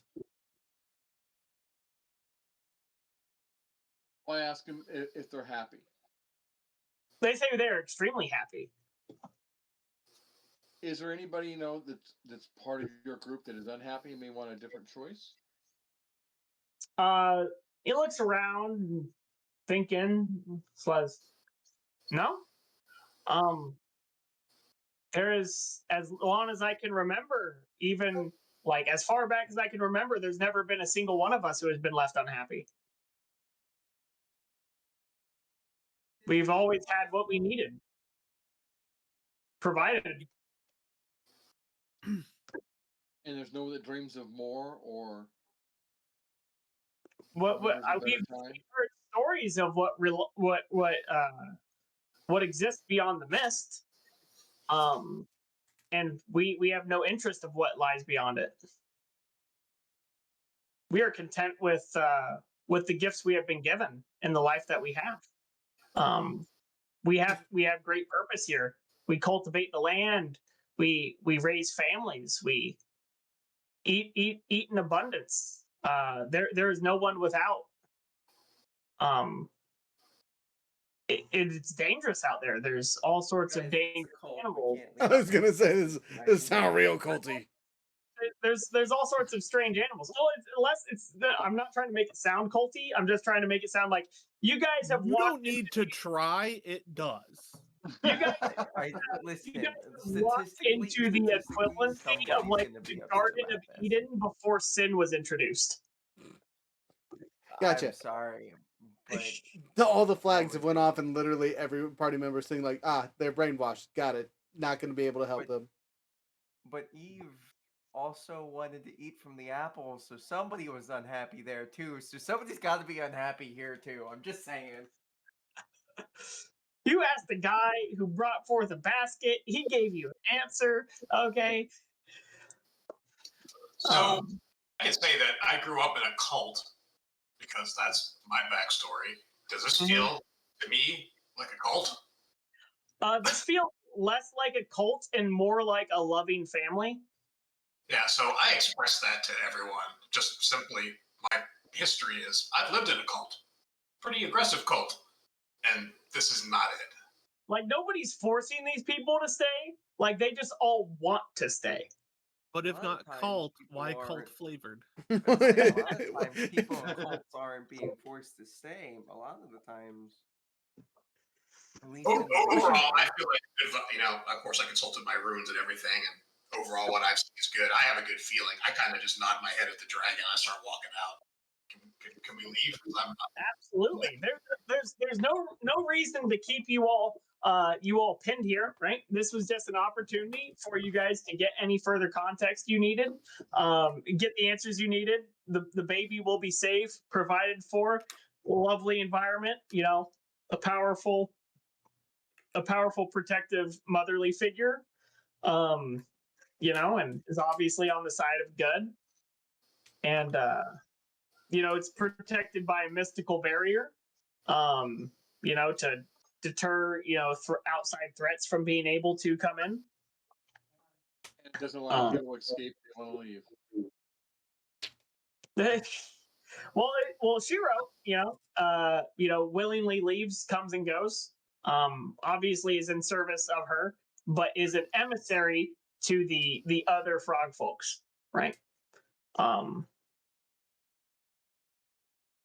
And so she's like a mystic envoy, that goes off and assists Mother, right? Because they are their own creatures who have their own free will, right? They don't have to pledge their servitude to her. She's just willingly backing their society from afar in order to promote their continued free existence from those who would either kill them or enslave them. Talking about the other frog people. All right, you hidden all the bells and whistles. This is hidden all my safety training against cult propaganda.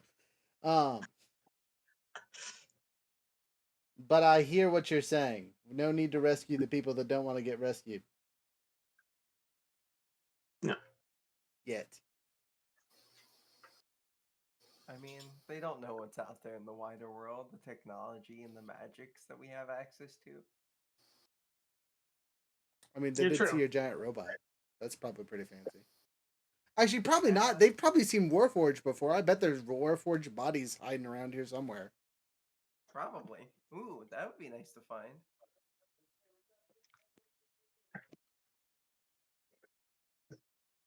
But yeah, you guys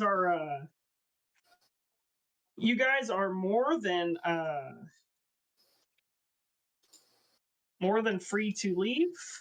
If that is the desire. Yeah, probably.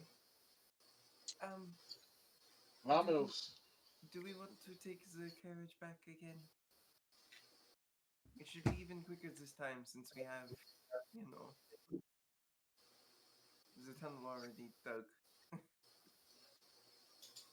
I mean, worst comes to worst, we just follow the tunnel and are protected from the forest above. Slash swamp, slash whatever the heck else we traveled through to get here.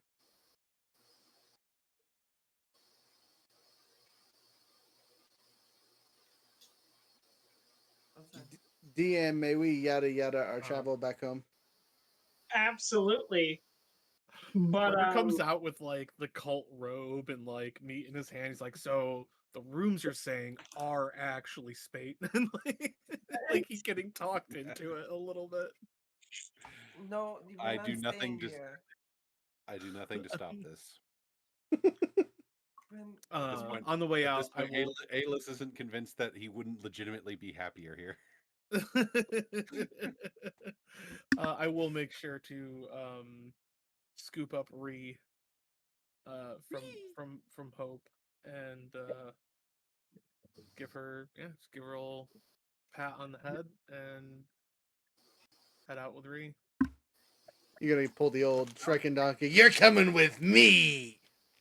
Just yoink. As you do so, dun dun dun. Just kidding. There's nothing bad. Nothing bad. I just wanna. You are awarded with something. oh, is it depression? Everybody turned silver. What did you just say? Bring up. Is it depression? Sorry. Not yet. Oh no, loss. Whoa. The gift that just keeps on giving you shit. Ah, Oh no. We're under attack. The constructs are back. Oh, Juliet's so excited. Okay. I was saying, Juliet, when the constructs come back to attack. That would be Al. That would be God fucking damn it. Got it. Okay, so she presents to all to it will be to all of you, right? Basically, as you guys exit the temple, Shiro will open a bag, and it will be a bag of rings. There are 7 rings in this bag. Time out. Time out. Last time I heard about 7 people getting rings that got turned into Nazguls. Well, first of all, that was 9. You are correct. Glasses push. This is what you're talking about. The dwarves. You're right. Sorry, it was the dwarves. There were 7 Yeah, dwarves. it was the dwarves. Is this how None of us are dwarves, are we? According to my chats and the personal chat, I am, but nope, still Azamar. So, what are these special silvery rings? They are all a magical item. Oh no. Are they all the same item? Or is she going to tell us what they are? Or just say, hey, go put on this ring. Indeed, the same item. Every single one of them is a ring of. One moment. A ring of resistance. Oh. However, unique feature is that once it is put on, the character gets to determine which elements they would like it to be resistant to. Like one time and that's it forever? Or. Like permanently. Yeah, right, yeah, that's it. Yeah. You pick one time and then that's the way it is forever. Forever. Just over here, on and off, on and off. All right, what we find today, got it. All right. Exactly. Oh no, I mean it makes Is it an attuned sense. item? Yeah, it's attuned. Yeah. Okay. So I'm assuming any energy type. Yep, any energy type: acid, cold, fire, force, lightning, necrotic, poison, psychic, radiant, or thunder. Man, some people out here already with like 30 resistances. And now you can each get one. Barbarian Yeah, over let's here, give like the barbarian yes. more resistance. Yes.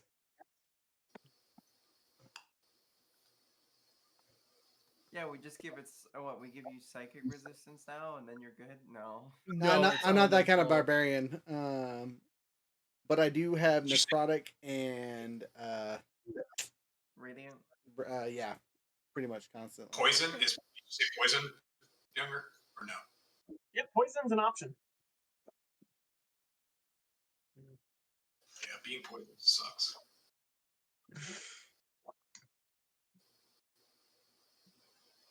It's the damage type resistance, not the. Effect. I don't know. Vax, what kind of dragon are you? What kind of element do you have? Electricity. Your lightning? Okay. I don't know. I don't want to have to pick one, so it's just like we got someone that does stuff at the party. You know, maybe if I get hit by something, I won't feel it. You know. When you put it for the first time, that will be when it determines. But you each have a ring. This is a gift. This is a gift based on your guys' actions of good faith, and bringing the young hatchling to her. Well, I certainly thank the dragon. It's very, generous, I guess. I attack the dragon. No, I'm kidding. Yeah, I've resisted the cold. Fuck you. Let's go. I want my baby. Okay. Sean. Yeah. So you guys successfully navigated, through this negotiations. The baby dragon, nuzzles up against you all before you leave, and it seems happy. And you were all able to depart the misty swamps and head back to your guys's, tunnel that has been dug through. But you are offered, if you wanted to, would like to, a place to stay for the night.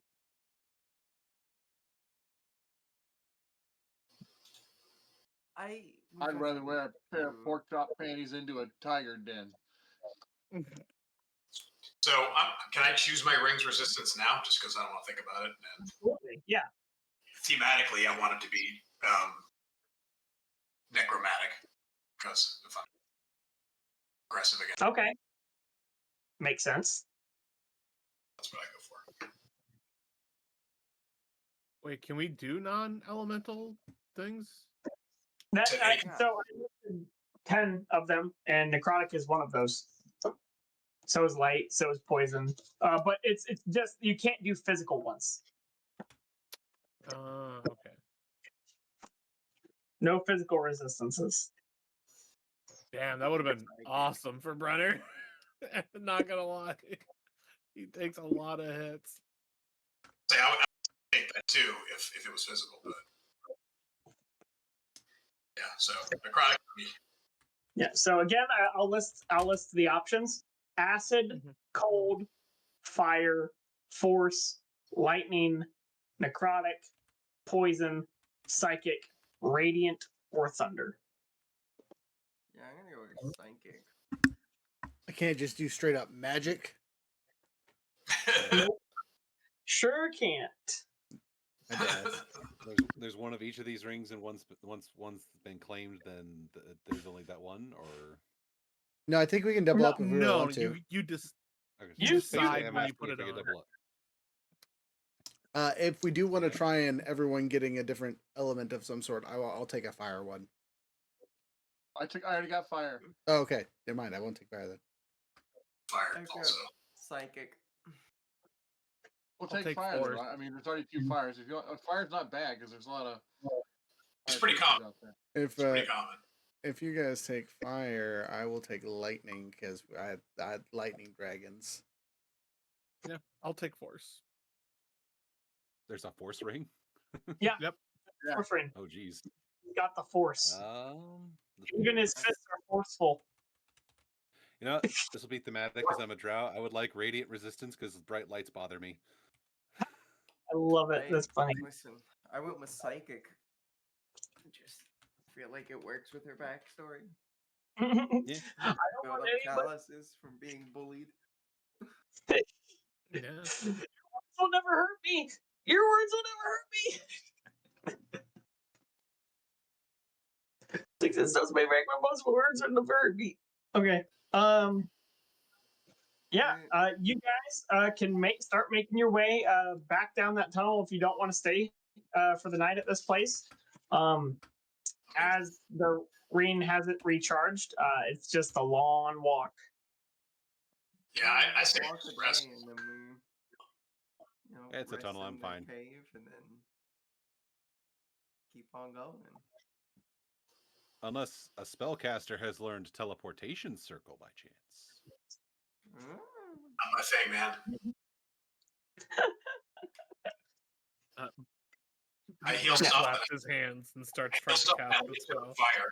That's pretty much what I do. So, is the plan to go on a walk or to stay the night? I think we just say the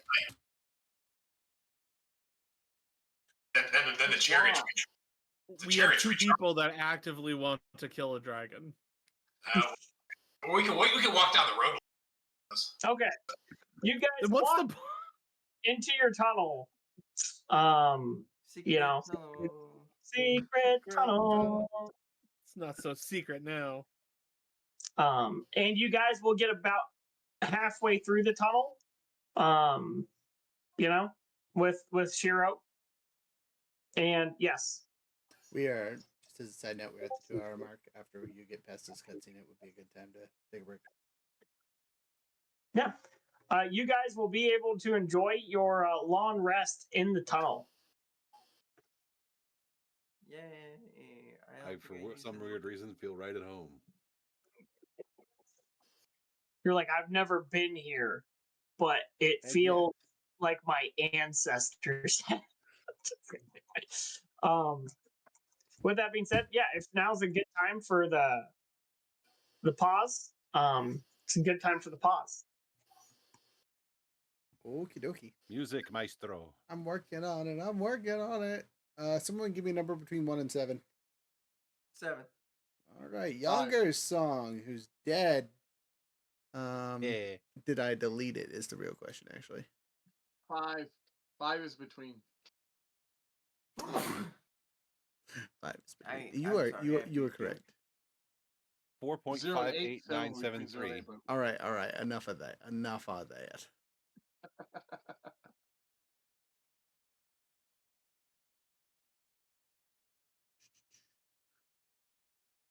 Almost all steak deals. How can I pass that up?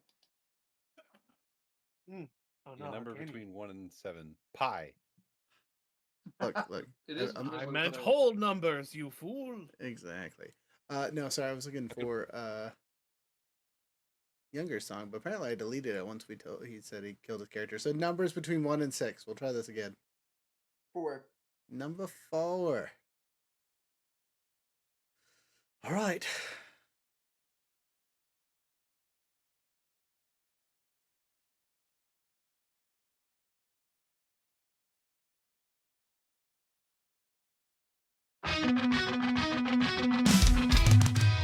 Born from the sky where the wild winds run, lightning struck and I was spun. Scales like steel and eyes like flame, a storm inside that can't be tamed.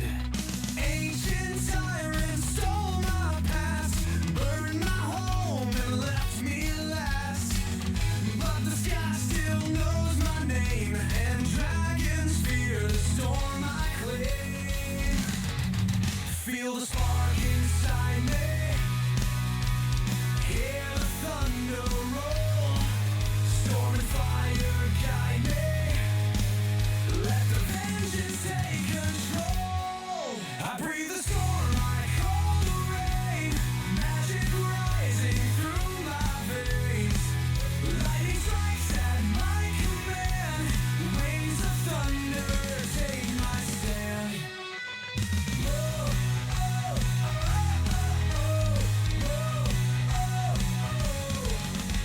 Rivers crackle where I tread, every word a bolt of dread.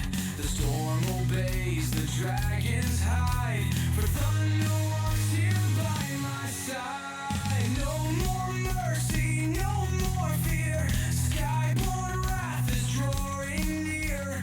Their golden thrones will break and fall, and magic answers when I call.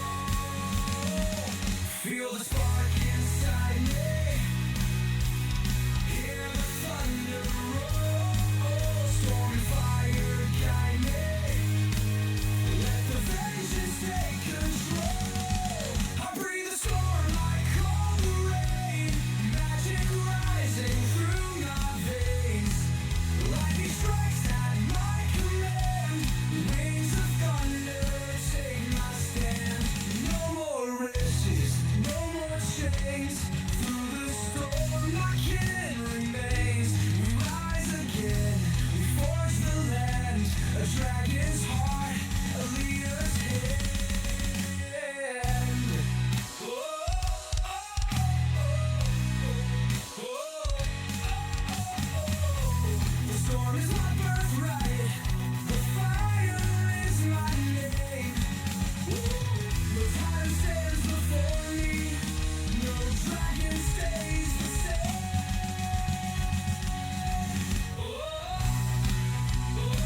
stays the same.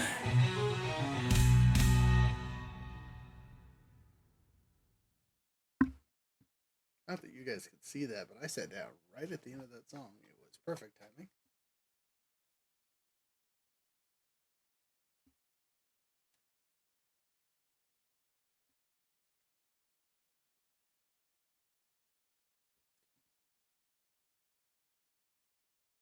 Right, everyone's still away, so you're gonna have to suffer through sound effects until they get back.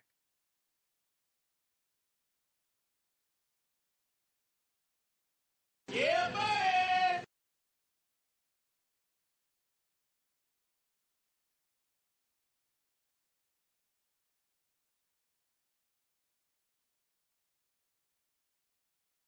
No one said anything.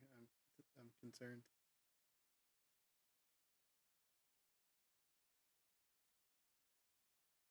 And it's weird coming back to pure silence. That's what I'm saying over here.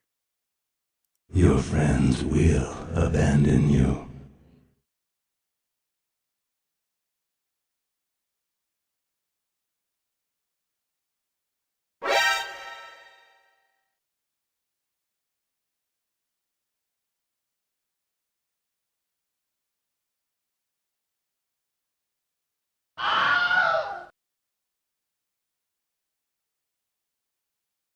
Roll out. Let's turn that one down.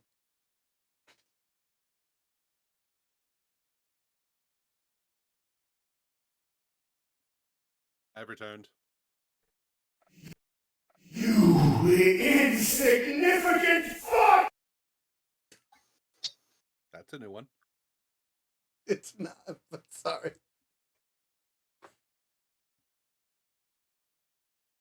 Wait for me, I got little legs. If we had a dwarf character, Should sit, or a halfling, or a or gnome, any or a goblin. actual short characters in this party. I thought about kobold, but decided against it. Probably a solid choice. The memes they would make about you and Vax.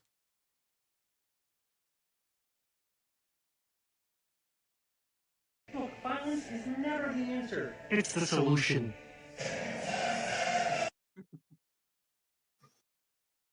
You just uploaded a bunch of these to your soundboard, or? Oh yeah. I've had these for a hot minute now. That's like an accurate representation of me.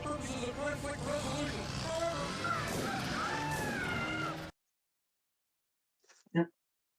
Story of my life. I'm gonna play a good character. He's just gonna be a straight up. If you're just running through character. your soundboard, you gotta play emotional damage at least once. Oh, I can do that. I know where it's at. I just saw it. Emotional damage! That's a lot of damage! They're right next to each other. Specifically for your character. So you can hit him with the painful knife and then do all the damage at the same time. Mm-hmm. Yeah, it's not truly emotional damage. It's just a long distance migraine. It could be emotional. You don't know if it's actually just a really ridiculous vicious mockery at the same time. My insults are so powerful they make vicious mockery look like regular mockery.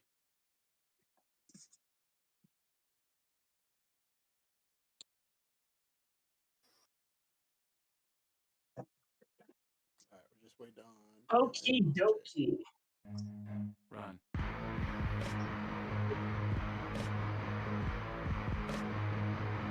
So many memes. Yes. One's gonna get us demonetized.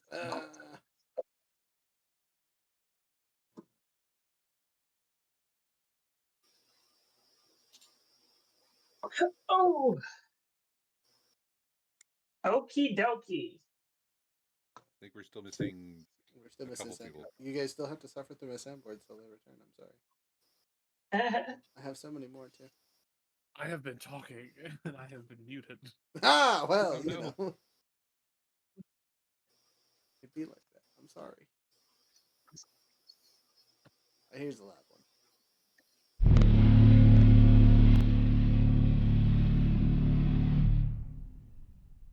Was that a Foghorn? Adolf, Where? is he in the front or is he in the back? What constitutes what? Like, I'm guessing towards camp is the front. Toward camp is the front. It's so chilly. Well, if an attack were to come, it would most likely be from the rear, which is probably where the frontliners would want to be camped out. So I guess I am towards the front. Remember, Al cannot be surprised. No, he cannot. And Al I don't sleep during the long rest. Unless Brenner draws a surprised face on him, and then he'll look totally shocked. Well, looking shocked and being shocked are two different things. He'll get a cattle prod, and then he'll literally. That's rude. That's electrocuted. Short circuits. For a construct, that's foreplay. Oh. There's the plot twist. Brenner is actually in love with Al. That's why there's animosity. it's a enemies to lovers quarrel is what it is. Yeah. Yes, Al, the robot with no mouth. That's why he's so angry. He can't make out with him. God, look at those kissable lips. He doesn't have any. Not yet. It's what makes him kissable. Oh God, that's terrible. I totally forgot what the frick I was looking up because of you hooligans. How much a good night's sleep really does for the human body? I don't We're still waiting on RJ. I don't know what he's doing over there. He's probably messing with that lamb. I need a good night's sleep. Me too. Sleep. I got a 30 perception because I know you're going to ask for it. I crave violence. Wow, it's all you almost have tremor sense because there's something moving in the walls. Hey, magic. Survival check. It's wizard time, motherfucker! Jax, wake up. Hey, a party of 8. Thanks, Panda. You found us at the most boring time possible. I'm literally just playing memes while we wait for RJ. Well, let's go. Party time. We're not boring yet. Well, I mean, we're just make sure we're pulled back up. I will. Yeah, I was gonna say, make guess. sure we're pulled back up on stream. If we got Raiders, they should probably see us bullshit. Yeah, thank you, Panda. probably. Much love. Appreciate you very much. Also, thank you, Corin, for the Panda token. Is this not? Sorry, I just realized something because I rolled like crap. Because my modifier is so high in survival and I have that reliable rogue talent, I rolled an 18, but my survival check is still a 20. That's so much. Because I can't roll lower than 10 and I have a 10 modifier. You see everything. What the? Your face is back. No, wait. Now it's gone again. What? What the what? What the The map. Why? What the I Sigma? have the camera. Was Can that? I Hey, look, plug it RJ. in? RJ's back. We can stop BSing with the memes and continue the story. Assuming the DM gets the map. Sorry, I to had work. to take care of that Lego lamb. Oh, what I Hey, say? man. What I say? It was the lamb's fault. It was silence because of the lambs. Oh, the lambs. Wow, this is I will say it turned out perfectly. actual bullshit. There we go. No. He wants that camera, but it's not working. Unplug, replug. Plug in. Yeah, I'm gonna try to plug it into the. I was gonna say try a different port. That always happens to me when you have too many cameras on one thing. It's like, no, I don't exist. Ah. I don't have this issue with Yeah. actual tabletop. Just saying. Same. This is true. This is true. You have other issues. I don't want to hear it. There we go. I see your We hand. all Issues have that I have issues. since started to resolve. We all have issues. That's why we play D&D. I don't. I don't have an That's argument. why I play Vampire the Masquerade. Yeah, that's actually a. Oh no! Fair- if you're fair playing point. Vampire, you've moved on from issues and onto subscriptions. Your Your therapist is taking therapy. Great. I may or may not be playing a very broken individual. Hell It's yeah. easy to get broken in Vampire. Assuming have- you survive They're that long. they're Malkavian, so like they Oh, they yeah, already so you came already- out, they came out Yeah. a little busted. That's wild. Okay. I'm so mad. I tried this earlier and it worked. Hands down though, Vampire the Masquerade and like the World of Darkness system, favorite system so far to play with. Nice. This is wild. Are we doing Theater of the Mind again this session? I really don't want to. I literally tried this shit out earlier so that we wouldn't. Live, everybody. Of course. I'm gonna try another chord because I have one over here that should work. Emergency. User dead imminent. Yes, this is 100%. Yeah, Half-Life. My cat just jumped off of my chest. How do you feel about being plugged in with a unregistered cord? Poorly. Apparently, you don't fucking feel anyway. You sure that is the right camera? I just gotta ask because it still has your background on. 100% the right. It has to be the right camera. There's no other camera plugged into the thing. Okay, just Oh, making oh sure. shit, it's working now. Yes, Is it? Oh, it is. yeah. Turn off. It Turn is. off. Yeah, turn off your background there, friend. I am. There we go. Ah, there you have a map. Amazing! You I have a didn't. map. I didn't have to play this one. Oh god, that's Sorry, I'm only used to Theater of the Mind stuff. Yeah, I'm gonna leave this session now. You guys will see my character. I don't get feel ruined. comfortable. You're throwing a lot at me right now. It'd be like that sometimes with online Okay. games. So for real, for real.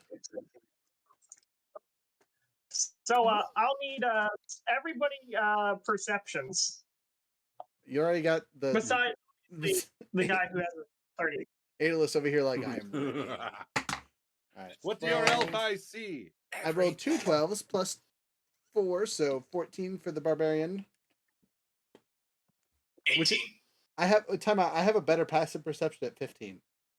Yeah, my passive perception is 19, so I'm gonna go with that. Yeah. My Okay. passive perception is 13. I rolled a 6. Gotcha. And Brenner, what did you get? I'm taking it. I rolled an 8, but my passive perception is a 16. Okay, what's your passive perception there, Freya? Doesn't matter. I got higher than my passive perception. The only one. Yeah. Okay, so everybody who got less than a 15 is surprised. Awesome. Al, Except the robot. surprisingly or not surprised. Yeah, Al is not surprised. Al is like, why didn't you notice? I've been tremor sensing this entire time. I don't know how to tell you this, but I cannot be surprised. I cannot. Okay, well then you can't be surprised. It's that simple, really. Actually, that's how Dangerous at You story. That doesn't work like that anymore. I mean, I still had a 15 on that passive. So.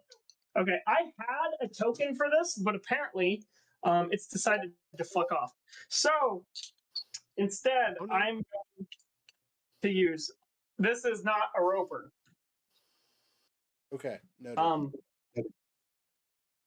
This is a very large worm-like creature with a beak with tentacles coming out of the front of its face. Ooh. As a player, I know what this is. As a character, I have no idea because I have no ranks in Arcana or Nature, just Survival. I see something like this and I run away. I do not study it. And you also know that this is not the only one of its. There's more than just this. This is just the first thing to have emerged. Can I make a nature roll on this? I hate monsters. I might know what it is. Your nature roll looks like this. But yes, you can.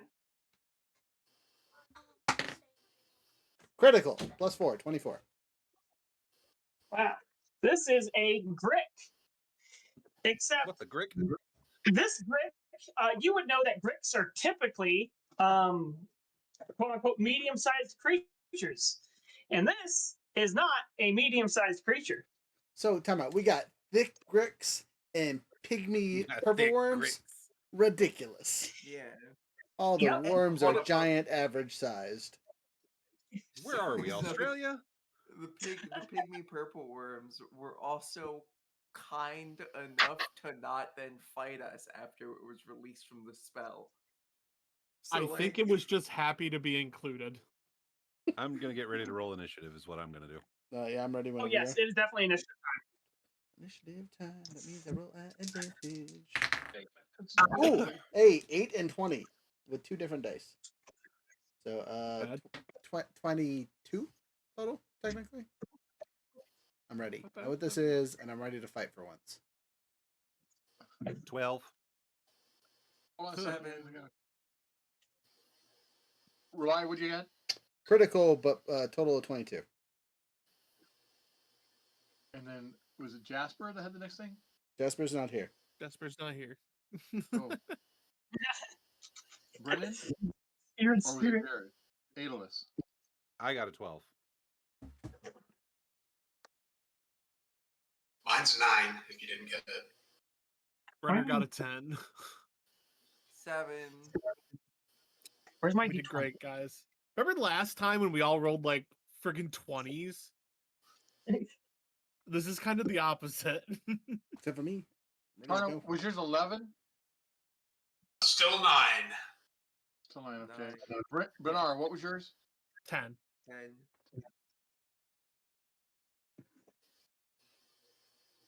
Juliet goes Brennan was last.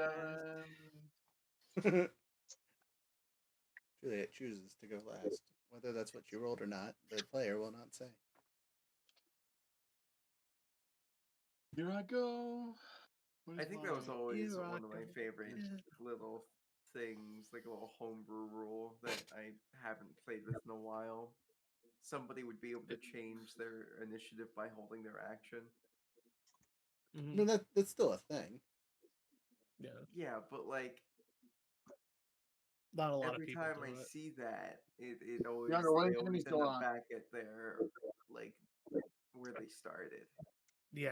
It's not like actually dropping your position in an initiative like you can. Okay, so there are 3 initiatives for you. One is 2. One is a 21. And the other one is a 17 plus 4, also 21, but it's going second. 1, 2, 3. You know what? I'm just gonna 4, 5, 6, 7, 8. Is that right? Yes. No, it should be 9. Oh, because we had 2. No. Oh, this guy. And he is 9. There we go. Okay. So it goes Rely, enemy number 2, enemy number 3, then Vax, then Aeolus, then Bernard, then Tarna, then Julia, and then enemy number 1. Okay, so as part of the quote unquote surprise, as the creature bursts through the wall, it tunnels on down towards you. Relier, you get a single weapon attack against you, except it's its face. It's a beak attack. But I was not surprised. Oh, that's true. Aeolus, were you surprised? Aeolus was also not surprised. Only Juliet was. Was not And surprised. Juliet's Right? in the back.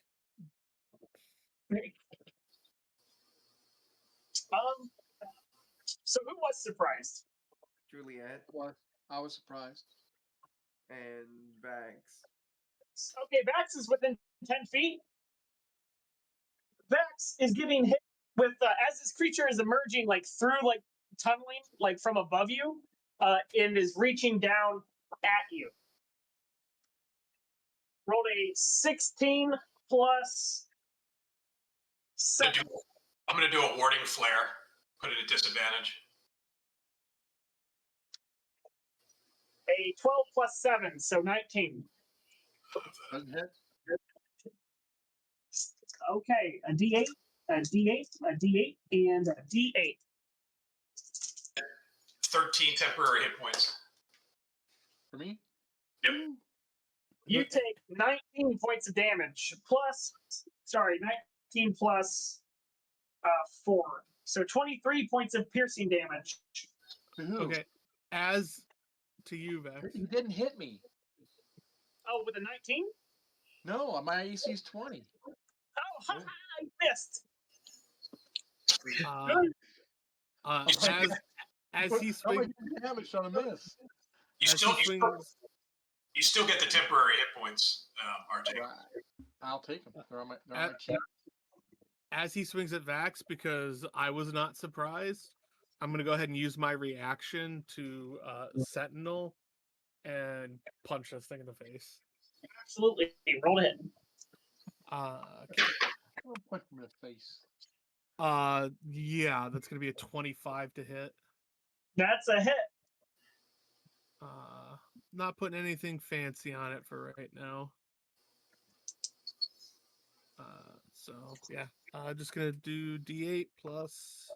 So it's gonna be 7 plus 6. So it's gonna be 13 points of bludgeoning damage. Just crack it right in its beak. Boom! 13 points of damage. You whack it. You got its attention, but you're not surprised, so it can't do nothing to you. Tarno, who else was surprised besides Vex? Juliet. I was not surprised. Juliet is the only one out of reach, but after getting hit by Brennar, remember it's moving through the ceiling. It's gonna move there and attempt a hit at Juliet. That's a 19 plus pluses. Yeah, I'll hit. Oof. You are getting hit with a slam attack as it wiggles its body down onto you. Doesn't Sentinel stop You it in take place? It should. Oh, you're right. Yeah. So then it's just gonna only attack. Unfortunately, it's gonna only attack Max then. So 19 plus 7. Welcome to the party, Kitty Rose. Thanks for the hearts. Oh. So Max, you got hit, but you only take a solid 6 points of bludgeoning damage, and you are knocked prone. Who? You. How did I get hit? He hit you with a 19 plus 7. He attacked again. Yeah. Oh. He's finishing his surprise round, but since he can't move further, he can only hit you. So you're going to be taking all 3 attacks. So now you're prone, which means he has advantage. So that's a 2, and that's a 12. So 12 plus 7 is 19, so he misses. Whew. That 20 AC is a blessing. It is whoever is after him in the surprise round. It's me. Yep. I would like to rage as my bonus action, and then I will instinctually pounce for a free action to jump up onto this thing. I don't know if that helps at all, but I'm jumping more than 10 feet up so as to activate my charger. While doing so, I will then activate Reckless Attack and give up my advantage to hit so I can activate Brutal Strike. Okay. Roll to hit. Okay, that's not terrible. 13 plus. We have new pluses now. Proficiency bonus. Yeah, plus 8 to hit. 13 So, plus 8 hit. 21 total. Okie dokie. Yeah. thunder damage if that matters at all for this creature. All right, so charging adds an extra D8. I am raging, so it gets an extra D6. And the brutal strike adds an extra D10. Can't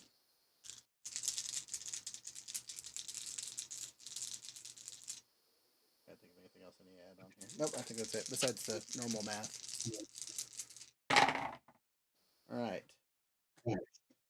Okay. On the dice for 2, 4, 6, 8. So averages out to 20.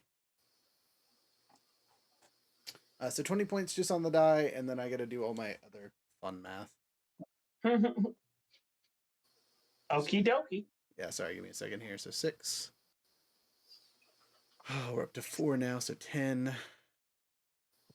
Another 4, 14. 34 points of damage on my first strike. I think if I did that right, because I am not using my other radiant stuff yet. Okay, 34. Okay, second shot.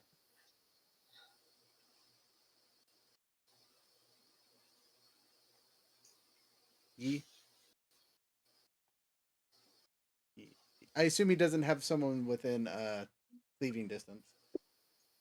Nope, not yet. Okay, cool. Second shot at advantage still. 18 and 11, so 18 plus pluses still hits. Yep. Oh, also, I've slowed its movement by 15 using hamstring on the brutal strike. Slowed by 15. Okay.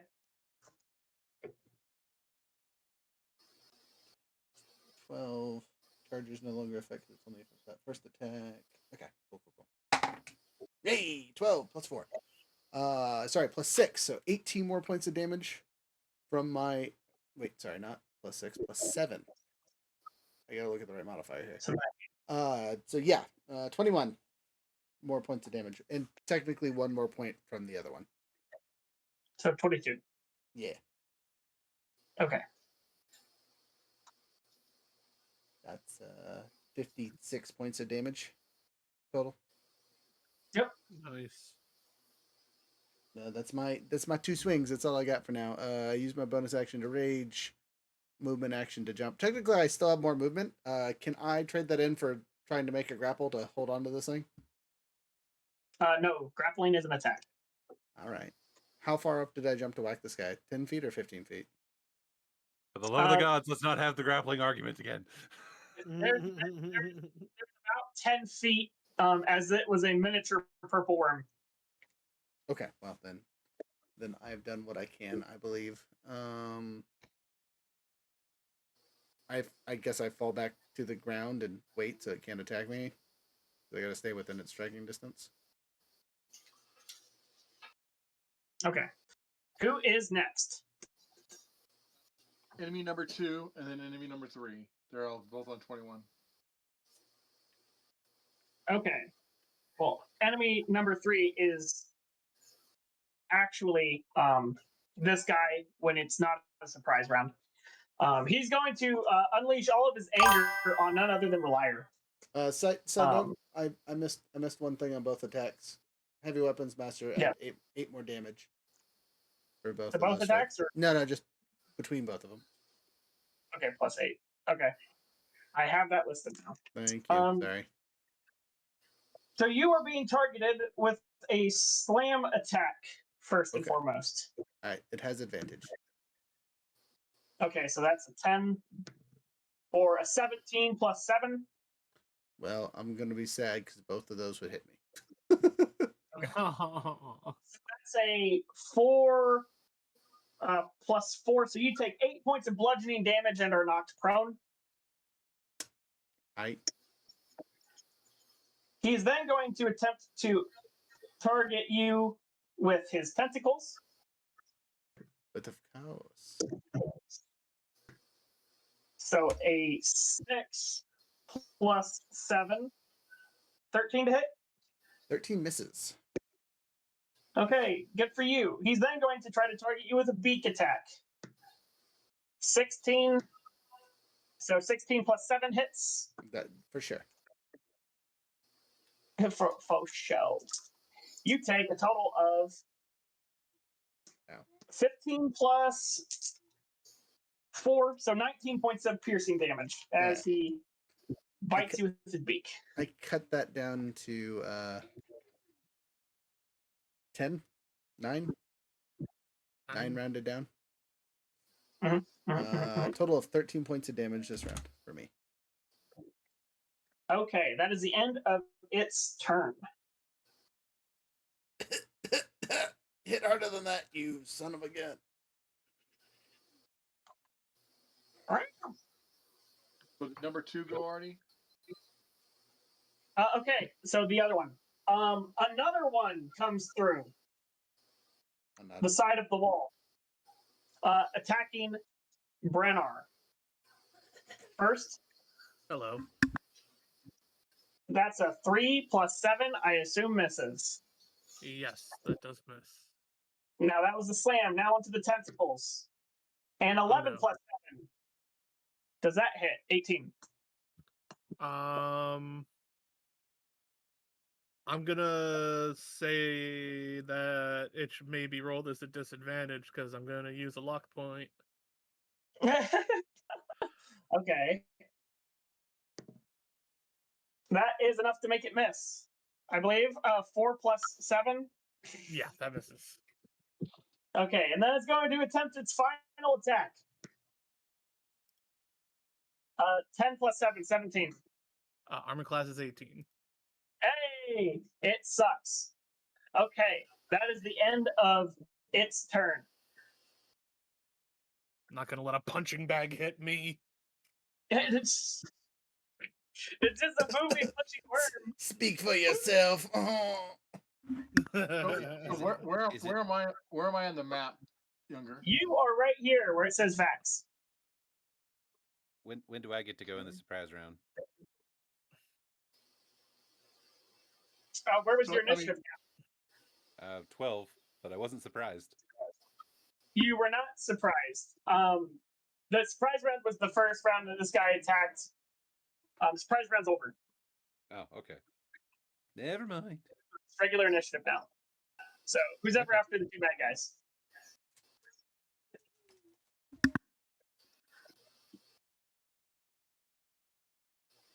I'm going to just can I reach one of them? You can, yeah, one of them is right next to you, right here. All right, so I'm going to cast Burning Hands on it. Okay, you cast Burning Hands. It needs to make a dex save, right? Yes. Okay. 17 plus 3 is a total of 20. So it saves, so 3d6.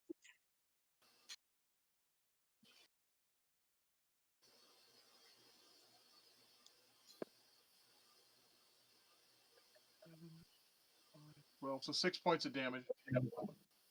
Fire damage. 6 fire.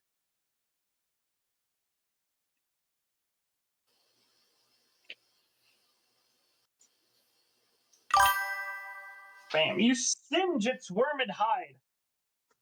Oh, wait a minute. I'm sorry.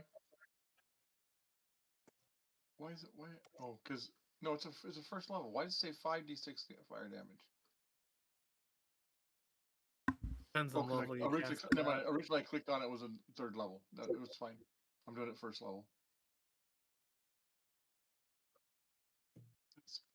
Okay, I'm done. I'm sorry. After me goes Elis.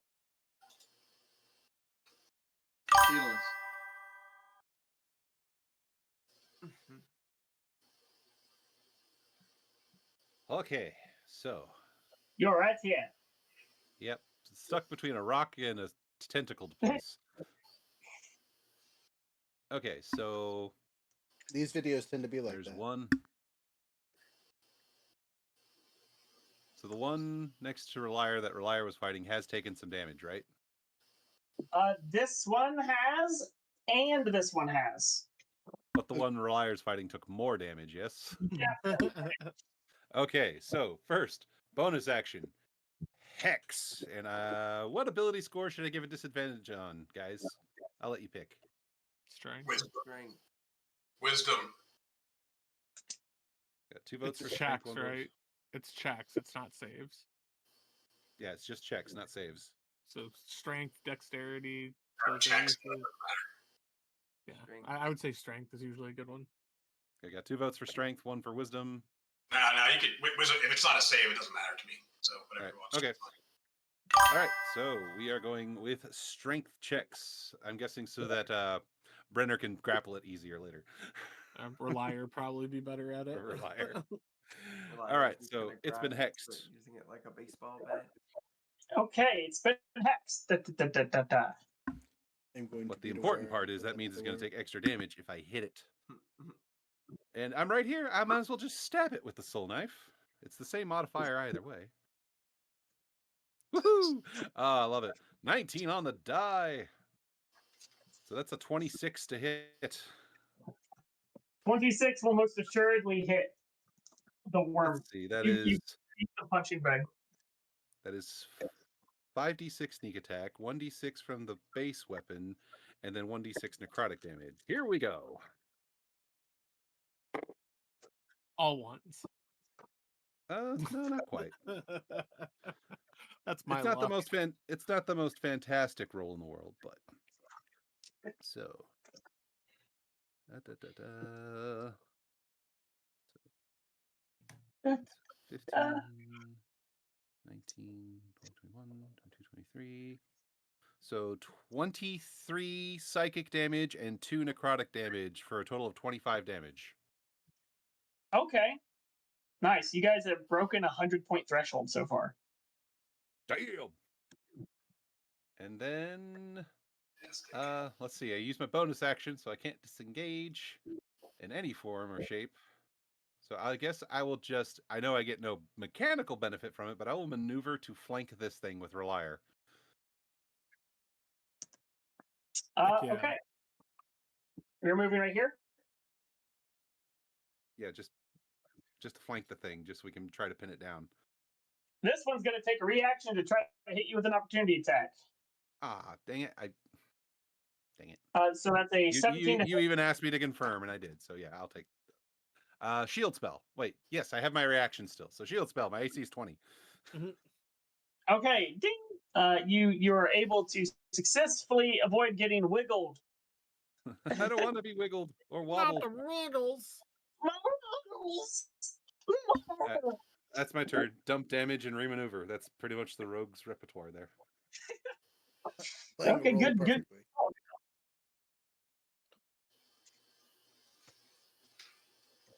Okay, who is next? Brennar. Brennar. Yeah. So first off,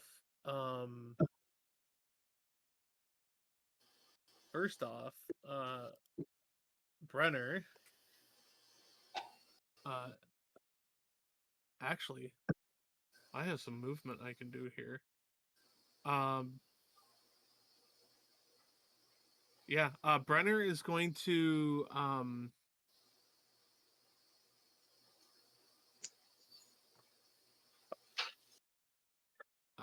Brenner's going to grab is going to like move like through past Vax over by Juliet, and is going to stand on the opposite side of Juliet.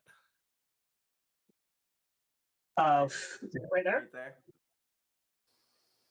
there. No, to up one, like literally right next to Juliet. Oh, like right here.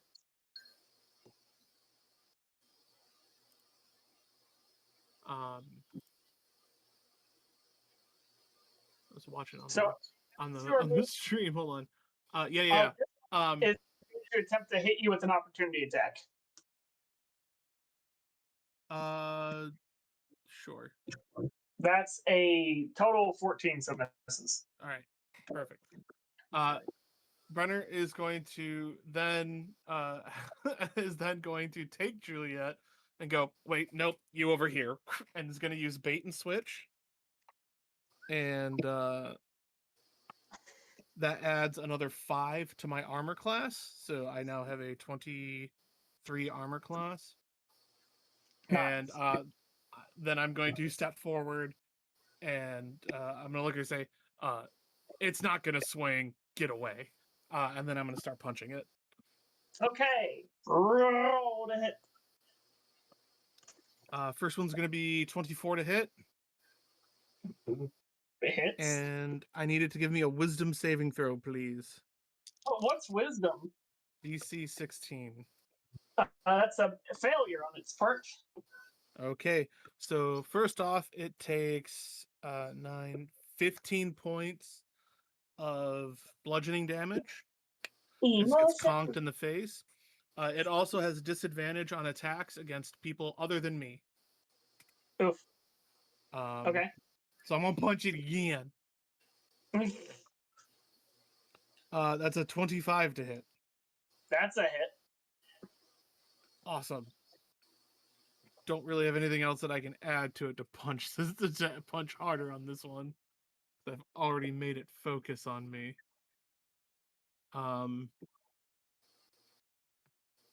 Yeah, it's just gonna be normal damage on this one. That's gonna be 5 plus 6. It's gonna be 11 points of bludgeoning damage on the second attack, and then with the weapon trait, I can go ahead and instead of as a bonus action, I can, as part of my attack action, take a additional attack.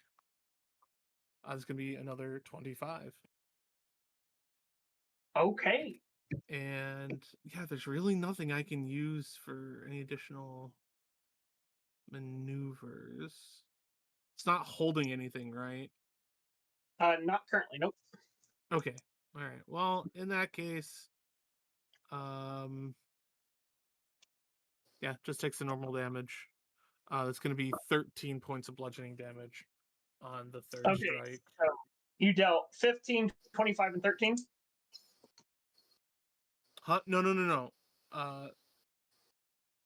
the 15, 11, and 13. Yeah. The 25 was to hit. Okay, gotcha. Okay, thank you for being on. Yeah, I was like, no, that sounds way. I can't hit that unless I use multiple dice and get a crit. But yeah, that's his move. So it has disadvantage on attacks against anyone other than him, and his armor class is now a 23. Okay, 23. Damn. Okay, cool. Who's next? After Bernard is Karna. I'm gonna go ahead and cast Spirit Guardians at level 5. That's a number. Okay, what do I got to do? So it's just a 15-foot radius from me. So up, down, left, right. So they're both in it. Yeah. It can be, and I'm nicely centrally located. So yeah. So they need to make a Wisdom saving throw. DC 17. So their wisdom is not great, but worst. That's a fail. That's also fail. They both fail. So 6, 8, 7. So that's Let's 15, go. 32 points of damage from Spirit Guardians, both of them, and it's radiant. 32 points of damage. That's a lot of damage. Yep, and they both get to sit there and enjoy it. So I'm going to just stay right here in the middle and go, yeah, this is a good spot. Yeah, it's 15 though, so it's going to be even bigger than that. This is a 15. Is it? Nope, it's 10. I lied. 15 to me. I was trying to use a cold. Don't try to slip an inch off of me, man. Yeah, it's a 15 It's a 15 diameter, not a 15 radius. Or 15 radius. Sorry, not a 15 diameter. 15 radius. Yeah, so it's actually technically a 30 circle. Yeah. Gotcha. Okay. Bam. Yeah, you're hitting all of it. Yep. That was kind of the point. So, and in that sphere, they both have half movement speed as well.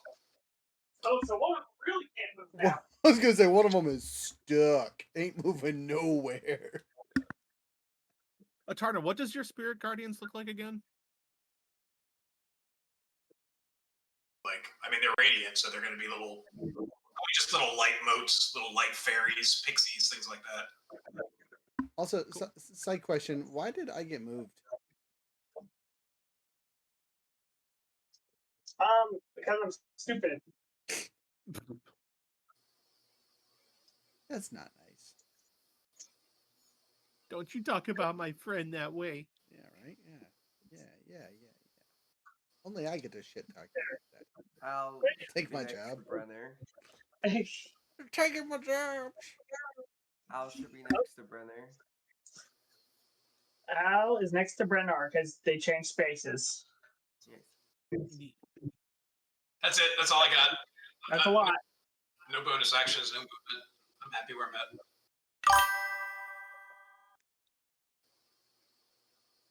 Okay, who is next? Julia. Julia. Juliet is going to look at Brenner and be like, "Could you kill it quickly? I really want to go back to bed." And then kind of tap him twice and cast haste. Oh shit. And then she's gonna look at Al and tell him to go punch the other one really hard a couple times. And then she's gonna walk 10 feet away Okay. from any of them.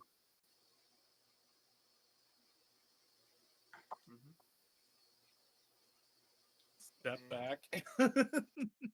Yep.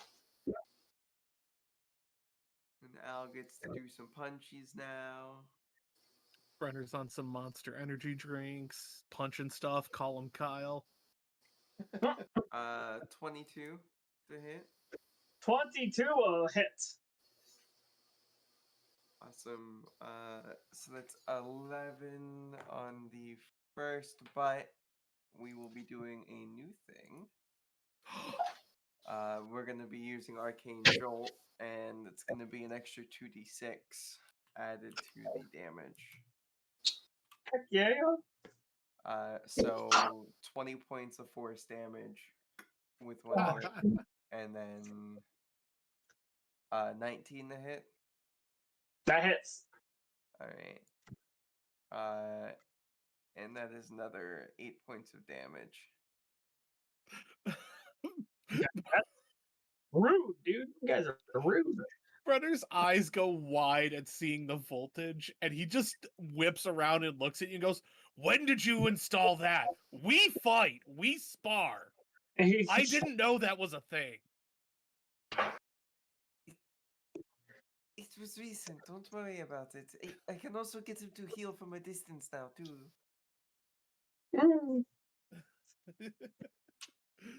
Brenner freaked out that this thing could have electrocuted him at any time in the last couple days.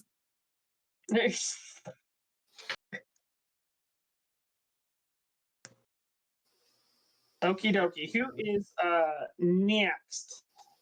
That would be number 1 enemy, number 9. Roll the 2.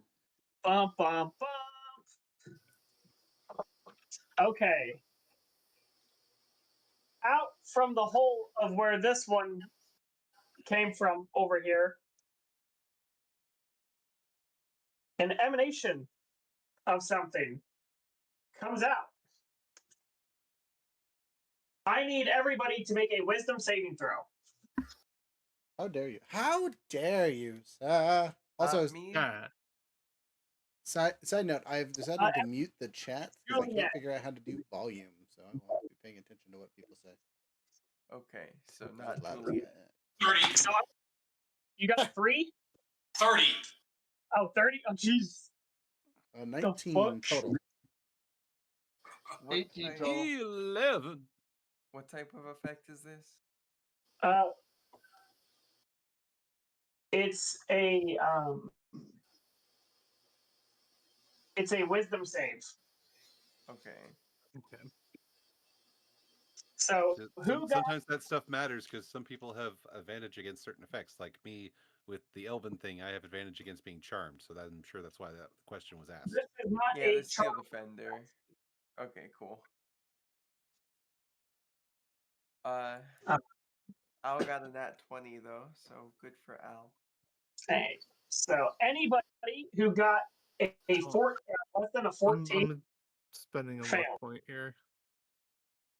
I can reaction flash of genius. You get +5.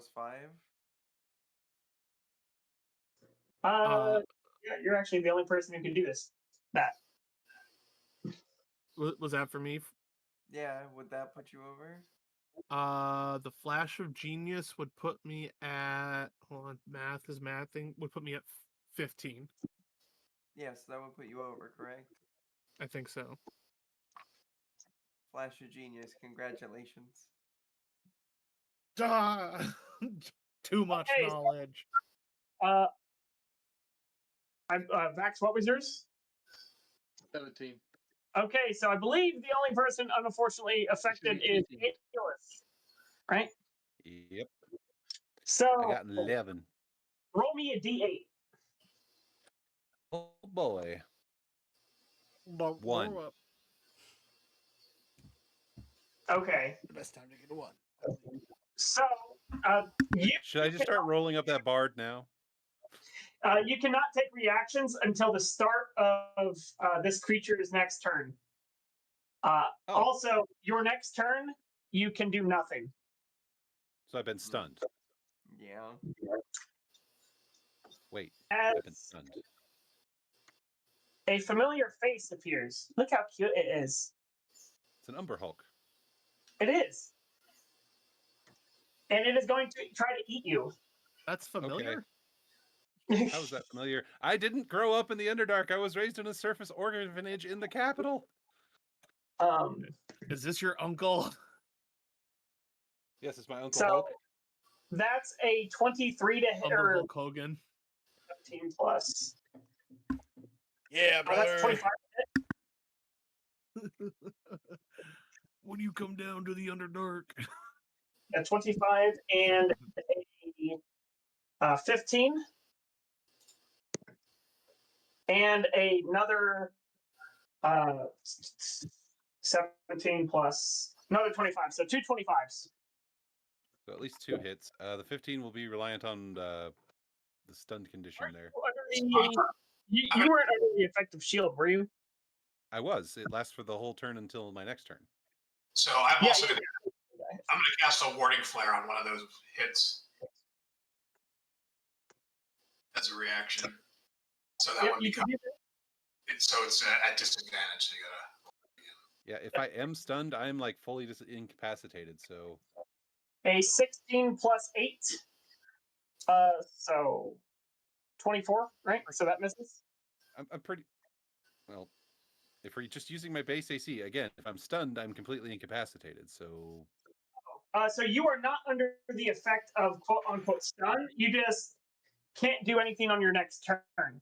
Oh, okay. Then if we're using my base AC, which is currently 20, so still 2 hits and a miss. You get 12 temporary hit points, Aeolus. Donka. Nice. Okie dokie. So I'm gonna roll the damage out. So that is 6, 11, 14 plus 10. So 24 points of damage. Yeah. Slap. So divided between 2 attacks? Yep. Sorry, I have to make concentration checks to maintain my hex. Yay, I made them both. That's when you roll high. Not against the save effect, no, but when maintaining concentration. Yeah, fine. Do rogues still have uncanny dodge? We do. Oh, but you can't use it. Never mind. Yeah, but you can't use reaction. Way to rub it in there, bro. I was trying to help. Next turn. I have evasion too, but that only applies to I was dex gonna saves, say he so- didn't get to use evasion either because the wisdom save. All Because these this enemies know DM exactly this how to DM is attack ra- me. This DM is discriminatory against rogues. I'm going to file a complaint with traps. So we're back at the top of the order. Relier. It's on All you. right, I'm gonna kill this tentacle squid monster thing in front of me, I guess, or at least You try. think- As I said, I'm gonna try. Keywords here. Do or do not. There is no try. Yeah, I guess. All right. Same process as before. I'm going to use a different dice though for funsies. We are recklessly attacking this round. Though I will get to do some extra. Do I activate the radiance? The real question. No, you guys are too close to me. I cannot activate the radiance.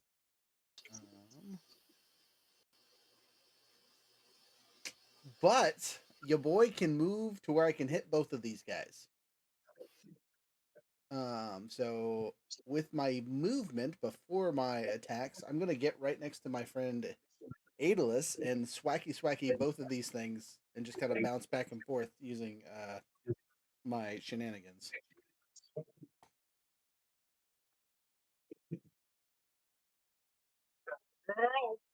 So you're moving next to Aeolus? Yes. Like right here? That's next about the monsters too, right? No, Yeah. I mean like right next to him, so I can pick him up if I need to. He is within. Okay, right. Well, no, still close to the monsters. I know it's kind of a pain in the butt with the thing in the middle of that, but technically that should be touching both of them. Okay. Okay. Anyway, first attack on this guy. 18 plus pluses. So 25? Yeah, plus 7.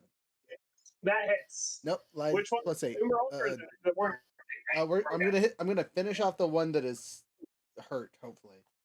Word guy. Okay, activating all the fun stuff. If I can get this out here. Alright, a D10, that's a D4, I need a D6. 8. So I just move 10 feet forward. Okay. All the things active. Hoping for the best. Those are pretty good numbers. 16 plus 7 is 23 just on the dice. And then 10, 14, 18 from all of my other stuff. Again, I'm pretty sure this one because I don't have anything extra activated. So 18 plus 23 is 30, 42, 41, 41. 41. Is it still alive? Yes. Okay. I'm going to activate Cleave as a free action to hit the other guy. Okay, roll on it. Okay, still reckless, so it becomes advantaged. Then getting the extra stuff. 14 plus 8, so 22. That will hit. All right, 22. Yeah, that's right. Okay. 24, whatever. Just a D12. None of these other ones for now. 9 plus 8 is 17. No, sorry, don't let me lie to you. I don't know why I'm only adding 4 to this. It's supposed to be plus 7. But whatever. 7 plus 4 is 11 plus 9. So 20 more points of damage on the other creature, so the Ember Hulk. Mm-hmm. Okay. Second attack.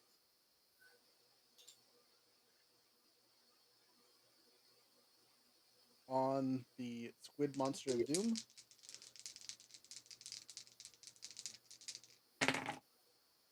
5 and a 13. 13 plus 8. 21 to hit. That will hit. Okay.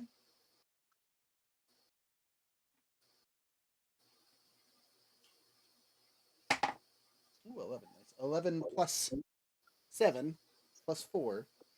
So 18, 20, 22 more points of damage. 22.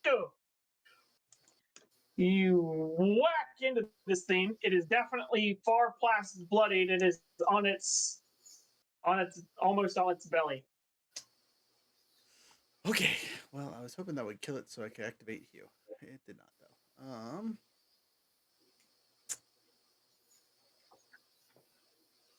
Oh, also, for funsies, on the brutalizing strike from a bit ago, I could have pushed it 15 feet. Could I just yeet it over by the Underhulk so it's away from all my friends?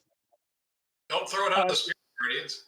Oh, okay, you're right. Sorry. Then it's hamstringed again. It will not move.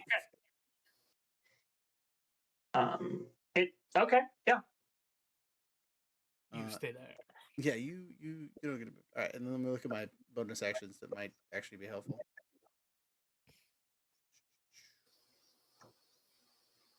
I'm not really hurt that bad, so I don't need to heal.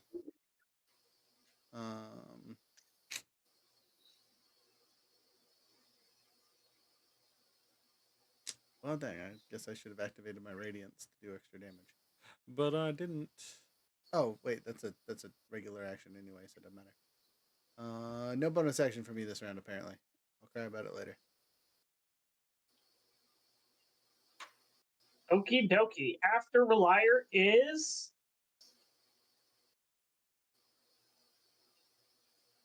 The Enemy enemies. number 2 and then number 3. okay. The guy you just hit, not happy. He's going to attempt to unhappy you.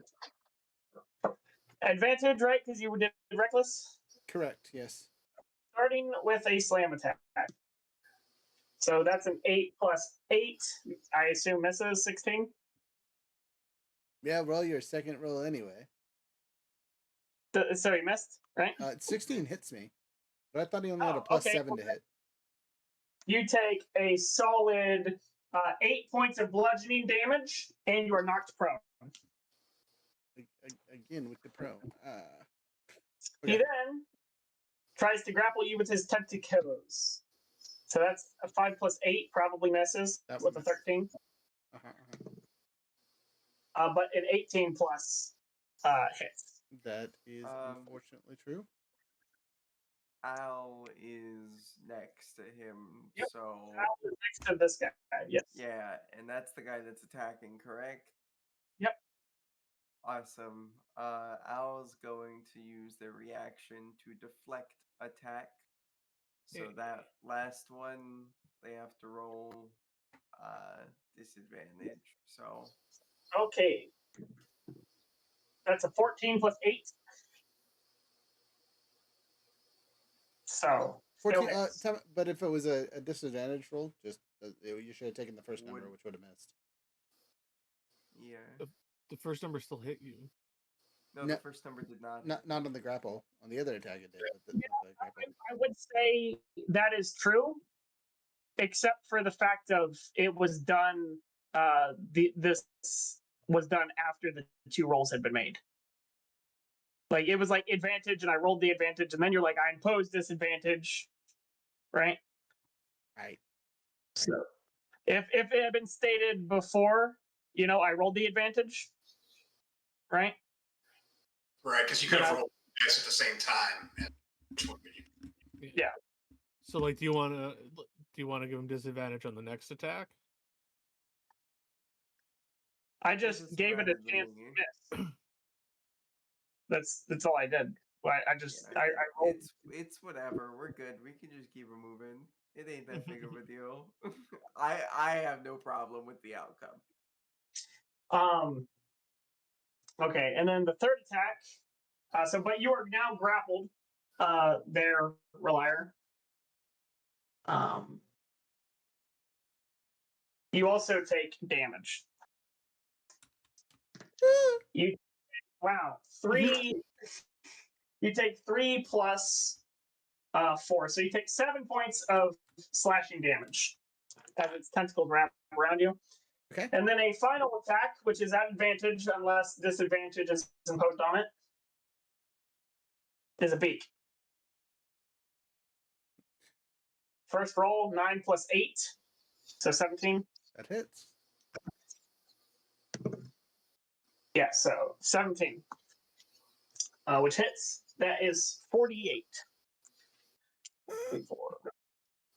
So that's a 10. That's 15 plus 4. So 19 points of damage.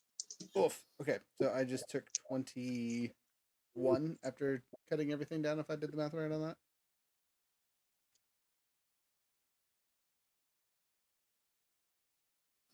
Seems like it. 2, yeah. You say 22? No. I was saying I was confirming half 42. Okay. Cool. Ow! So that is all that little guy can do. All right, he The needs other to. guy, Hold on. oh, End of his damn. turn. End of his turn. He needs to make a Wisdom saving throw. Yeah. That's an 18 plus 2, 20. So he takes half damage. So he takes 14 points of radiant damage. 14 points of radiant damage is still enough to sizzle my grizzle. Get it? My grill. My grickizzle. My grickizzle. That's what I'm talking about! That's why he's here today! That's why he's the GOAT! The GOAT! Gotta love the bug zapper. Eel for dinner. This guy, he remembers all of the mean things Brennar said with his fist to his face, so he's going to attempt to hit Brennar. Yes. Let the hate flow through you. That's a 19 to hit. That misses. Second attack, a 14 plus 8, 22. That misses. Oh, yeah, you have a 23 right now, right? Nope. It's 25 now, thanks to. Thanks to Juliet. That's rough. Shaking my head. I need something to give me AC, y'all. Yeah, The 4? 16 sucks. Yeah. Okay. Yeah, you Just got dodging and weaving. I said I'm not gonna get hit by a punching bag. Yeah. 100%. Wiggle. You yeah, it's pathetic. It's a pathetic display of wormdom. Yeah. So that's the end of his turn. So he takes damage. Save. Fails to save, I assume. What's it? 17. So he takes 28 points of damage. Got him. That's my left. Okie dokie. Who's next? Did you do both enemies? Yep. I believe it's Vax, right? It's my turn after the 2 enemies, yeah. Yeah, buddy. Oh, my foot's. I can't feel it. All right, so the guy in front of me.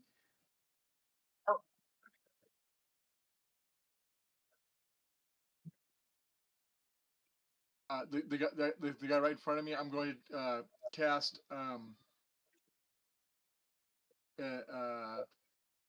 acid splash on him. Okay, what kind of save I need? Dex. Oh wait, I'm sorry, I forgot to say all the stuff I'm initiating. I'm going to do my innate sorcery, which gives me 1 more of my my attack saves on sorcerer spells, and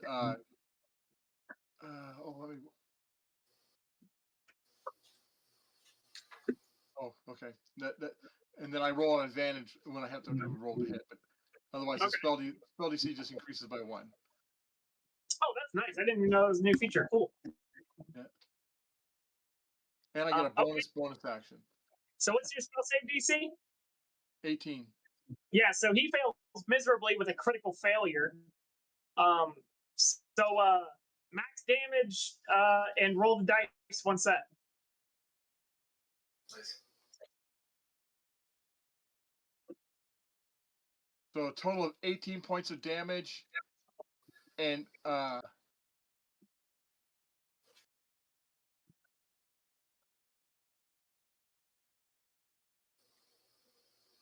that's it.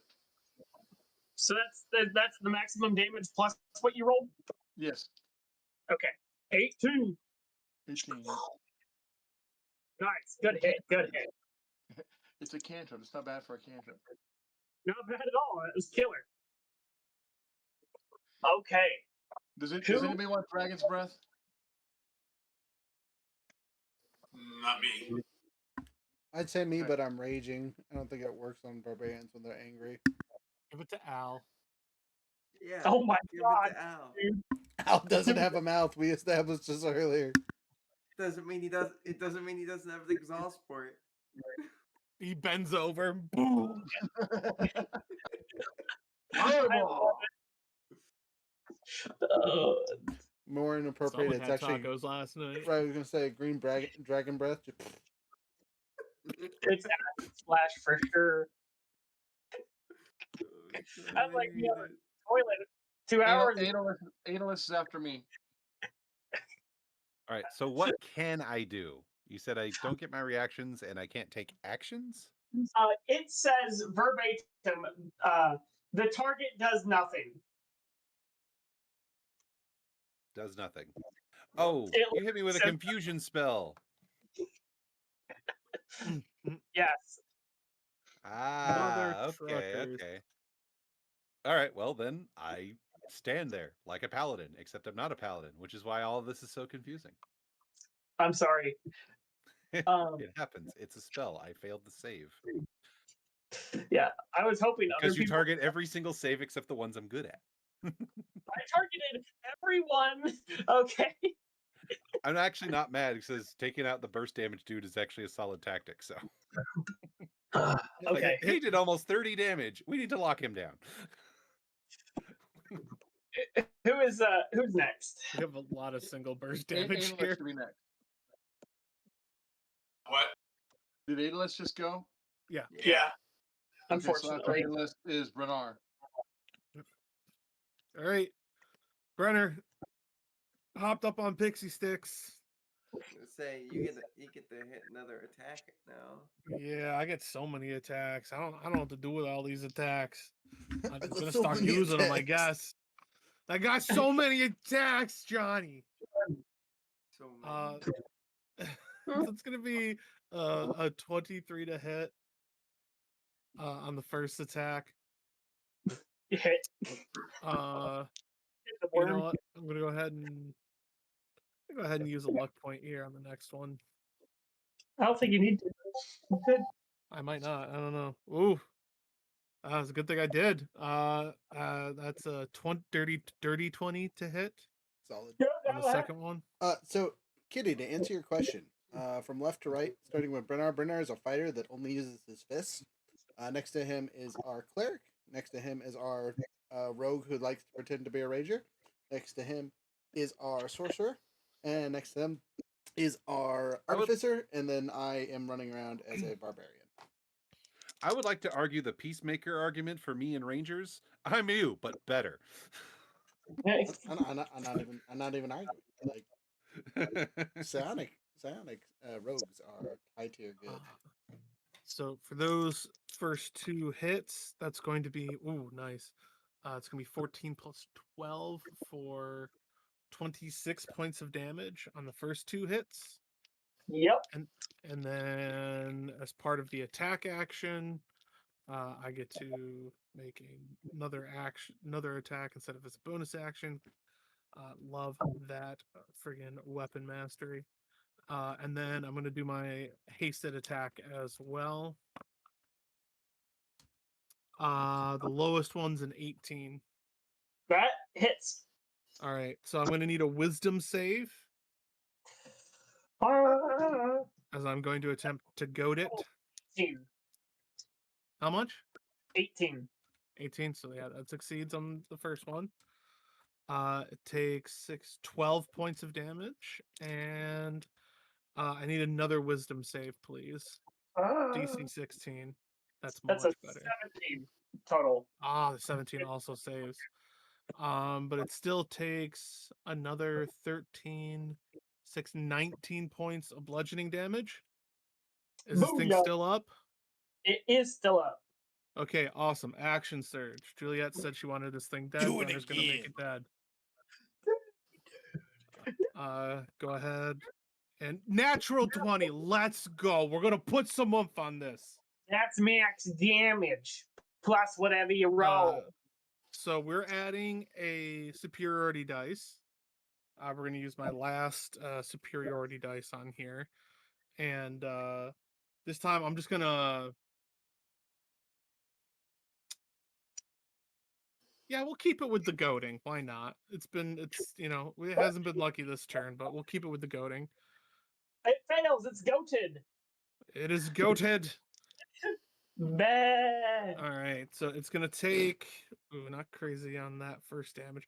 So it takes max damage. So it's gonna be 16 plus 7 is 23 plus 6 is 29 points bludgeoning damage. On the first attack of the next round, or the same turn technically. It's rough, but it's still standing. All right, that's a 24 to hit. That's a hit. There's gonna be another 11 points of damage. Wow, that's a lot of damage. Okay. And Juliet, just to confirm, it's the haste that is per action, right? No, the action that can. Okay, so haste. Choose a willing creature that you can see within range until the spell ends. Target speed is doubled, gains +2 to AC. It has advantage on dexterity saving throws. It gains an additional action on each of its turns. That action can be used only to take the attack action, one weapon attack only, and then or dash, disengage, hide, or use an object. So it you doesn't get like one extra attack Ignore. period. doesn't wombo combo with the action surge. Yeah. Sorry. No, but it says on each of his actions though. So action surge. On the turn. It says on each turn. Each turn. Yeah, it's one attack per turn. Yeah. That's like all my stuff. Yeah, when it's a lot of just once per turn things. I think that's all I can really do. Yeah, this thing's just wiggling about. It's wigging out. Yeah, that's really about all I can do at this point. I don't even need to like heal up or anything. So yeah, that's about it. That's about all she wrote. Okie dokie. After you beat the absolute dog whooping on this worm, spitting blood out of its face, kind of just drooping there, staring at you with its eyeless eyeballs. Who's next? It's Tarna. me. Tarna. Or lie. So I'm gonna step forward 2 squares to get the Umber Hulk into the aura, and the other guy is The still in. aura is moved.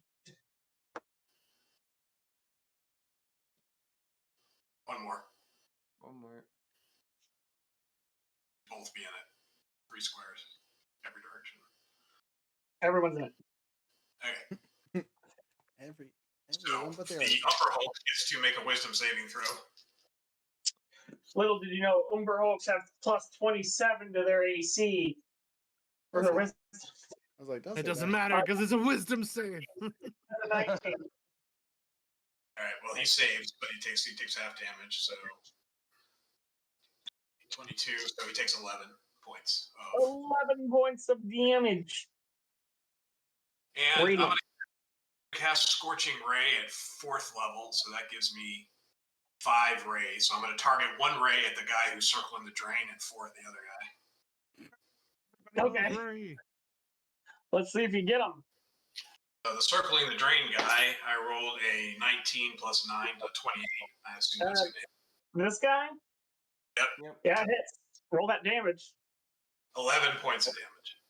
11 is enough to fell the meat sack. So right at Renar's feet, this drooping punching bag slides out of the crevice that it crawled through and falls at your feet. Delicious. The other 4. on the other guy. So we've got, wow, 3 12s and an 11 plus 9, so 21, 21, 21, and 20. Those are all hits. It's 9 points plus 7 points, so it's 16 plus 7. That's 23 plus 7. 30 points of fire damage. Little machine gun. Mr. Uber takes it. Not well, but they take it. And that is it. Okie dokie. Who's next? Juliet. All right. Slash the robot. Juliet's going to walk closer. 5. Move probably like just about next to Tarna, just behind Tarna. 15, 20, 25. All right. She is then going to cast Firebolt over at the Umber Hulk. Okie dokie. That's going to be 24 to hit. 24? That hits. Awesome. In every language. That is 8 points of fire damage. And then she's going to look at Al and just be like, go on, get to the other side and start punching that one too. What are you waiting for? And Al will run over to the other side. He's got 40 feet of movement, so. Kaboosh! Yeah. And then he's going to start punching this thing. Roll to hit. 10's not going to hit. Nope. 17? That will miss. All right, I'm going to reaction make it hit by adding a +5. Flash of genius. That will indeed hit. Rude. Awesome. And then damage. Can you use that for attacks? Yeah, I can use it to help with saving throws and attacks. Hell yeah. I just can't make it add the damage. So that's 7 points of force damage, and then rather than doing extra bits of damage with the Arcane Jolt, who's looking the roughest? It's going to be Adolin or Relier. All right, Relier, you're gonna see as like Al does one punch, and then his shoulder just kind of opens up, and then these darts come out and shoot you, and it's gonna make you feel good. It's gonna heal you. Like 2d6. I'm freaking out for a second. I think betrayal until the healing kicks in. I'm like, ah! Oh, okay, cool. 9 points of healing. Hey, we'll take it. You suddenly get flashbacks about some Green Ranger suddenly getting stabbed with a syringe. I believe.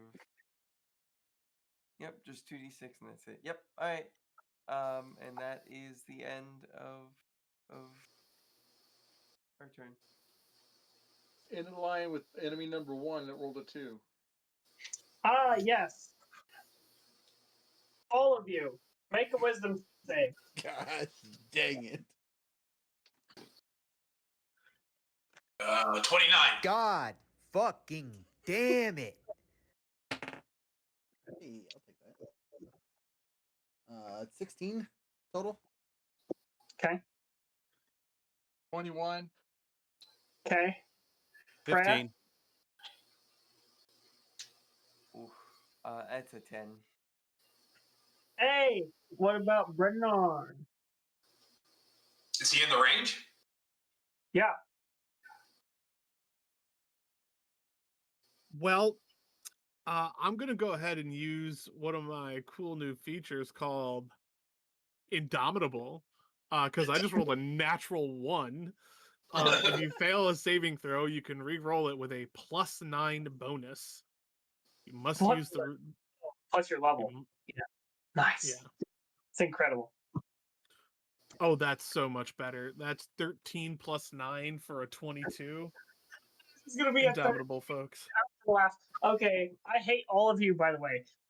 Every single one. What was so everybody got above a 14, right? Yes. Yes. Except for Oh. Juliet. Juliet got a 10. Roll a d8. Just I don't feel your attack pain. us, Juliet, and we're okay. 5. 5. You use your most powerful spell and target all of your allies. Just kidding.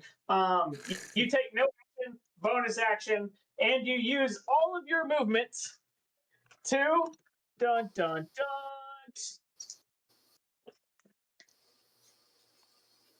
1, 2, 3. Run this direction. How far can you move? Juliet can move 30 feet. That's how far you move.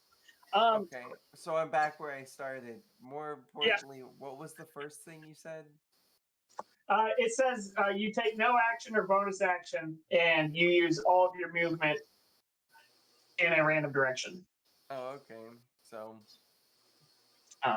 So on your turn, you can use no action or bonus action. In fact, actually, you can't even move yet. It's on your turn you move. okay.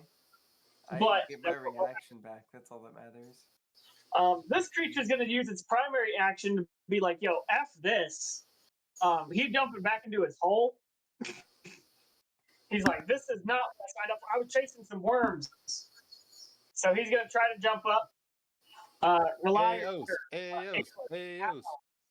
I was gonna say, can we activate our reactions? Yeah. It'll be an attempt to make an opportunity attack. Don't let him go.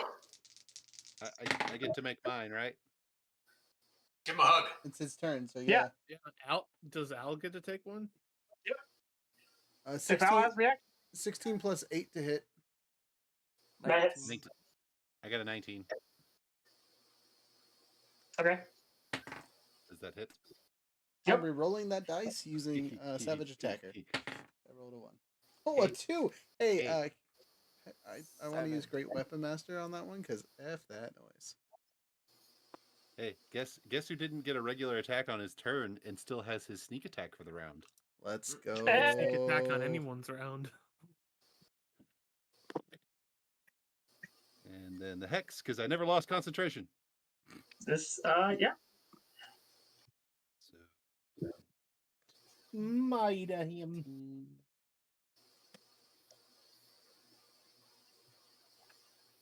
So, No, that's a good question. I have no idea. On my end, 19 psychic damage and 5 necrotic damage for a grand total of 24. 24. No. 2, 4, 8. 10 points of damage for me. I didn't hit him very good. That's okay. You stood next to me, therefore you opened him up for sneak attack. You're welcome. And Al gets to go, right? Yep. If Al can, he can. Smash. Al got 19, and then the damage was 7.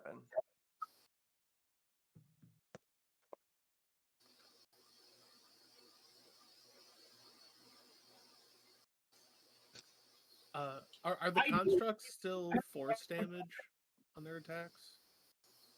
Yeah. So I got a question for you there, Jared. Here. I am indeed reading the sneak attack, and it says once per turn, not once per round. You can deal. So as long as I don't, so I can't make multiple sneak attacks on my turn, but if I make an opportunity attack on someone else's turn, I get another sneak attack. Yeah. I don't know why I thought it was the other way around for this edition. Oh well. So it says once per turn. So we just gotta get you a legendary action where you can attack in between every character's turn. Okay, so what did Al roll to hit?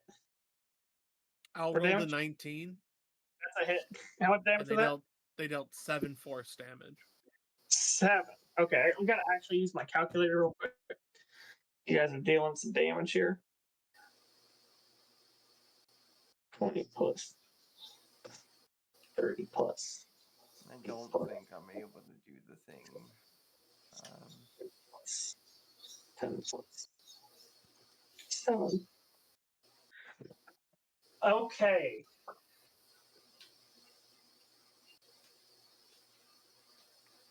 So it moved into the hole, approximately 30 feet, but up and then over.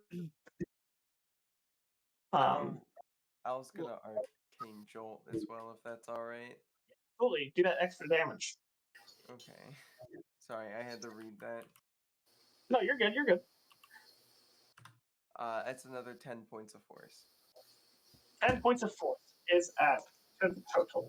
It did start in the Spirit Guardians, right? Like it took damage from the Spirit Guardians. I believe it has to end its turn in the Spirit Guardians. No, right? no. But it did start there, right? Like so, there's half movement involved in its leaving.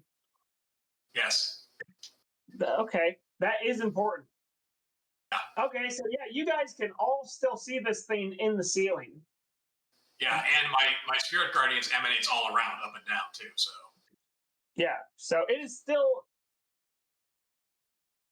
It's technically, if it's a sphere, right? It's technically probably out of your range now, since it's like it's up in the ceiling. Is that what you're saying? Yeah, it's a sphere, you know. So it's bold. So it's higher here than it is over here. So it's in the ceiling, right? So it'd be like Shenanigans.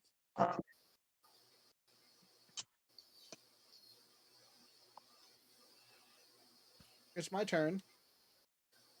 Yep, it is 15 feet in the ceiling. That won't matter when I grow wings as a bonus action.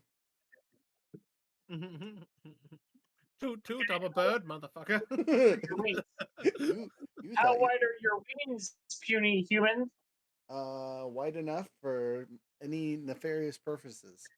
I don't know. Enough to give them They're speed. spiritual skeletal wings. Okay, I guess that's fair. They're not physical wings, so I guess you can still fly. Bullshit.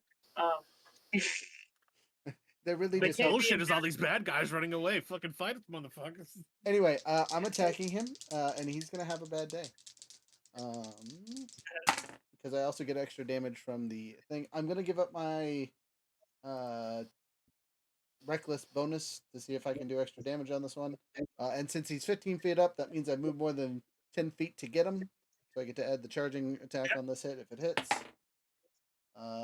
12 isn't great, but 12 plus 8 is 20 even. So dirty 20. 20 even. Dar. Hits. Time to make him suffer. First swing. Ooh, hey, let's go. I'm gonna re-roll this one using Relentless Attacker. That's much better. 12, 21, 26 on the dice.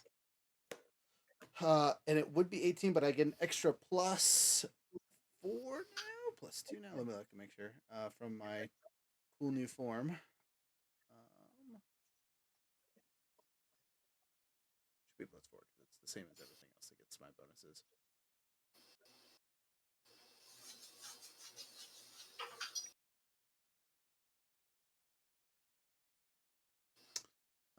Yeah. So it gets the extra 3 on all the hits for the first time it hits it around. So, 21 plus 26 is 57 points of damage. Yeah, on the first swing. Okay. Make a dexterity save. I have advantage on these due to danger zones. 4 and a 9 plus my dex of like 2, so 11. 11.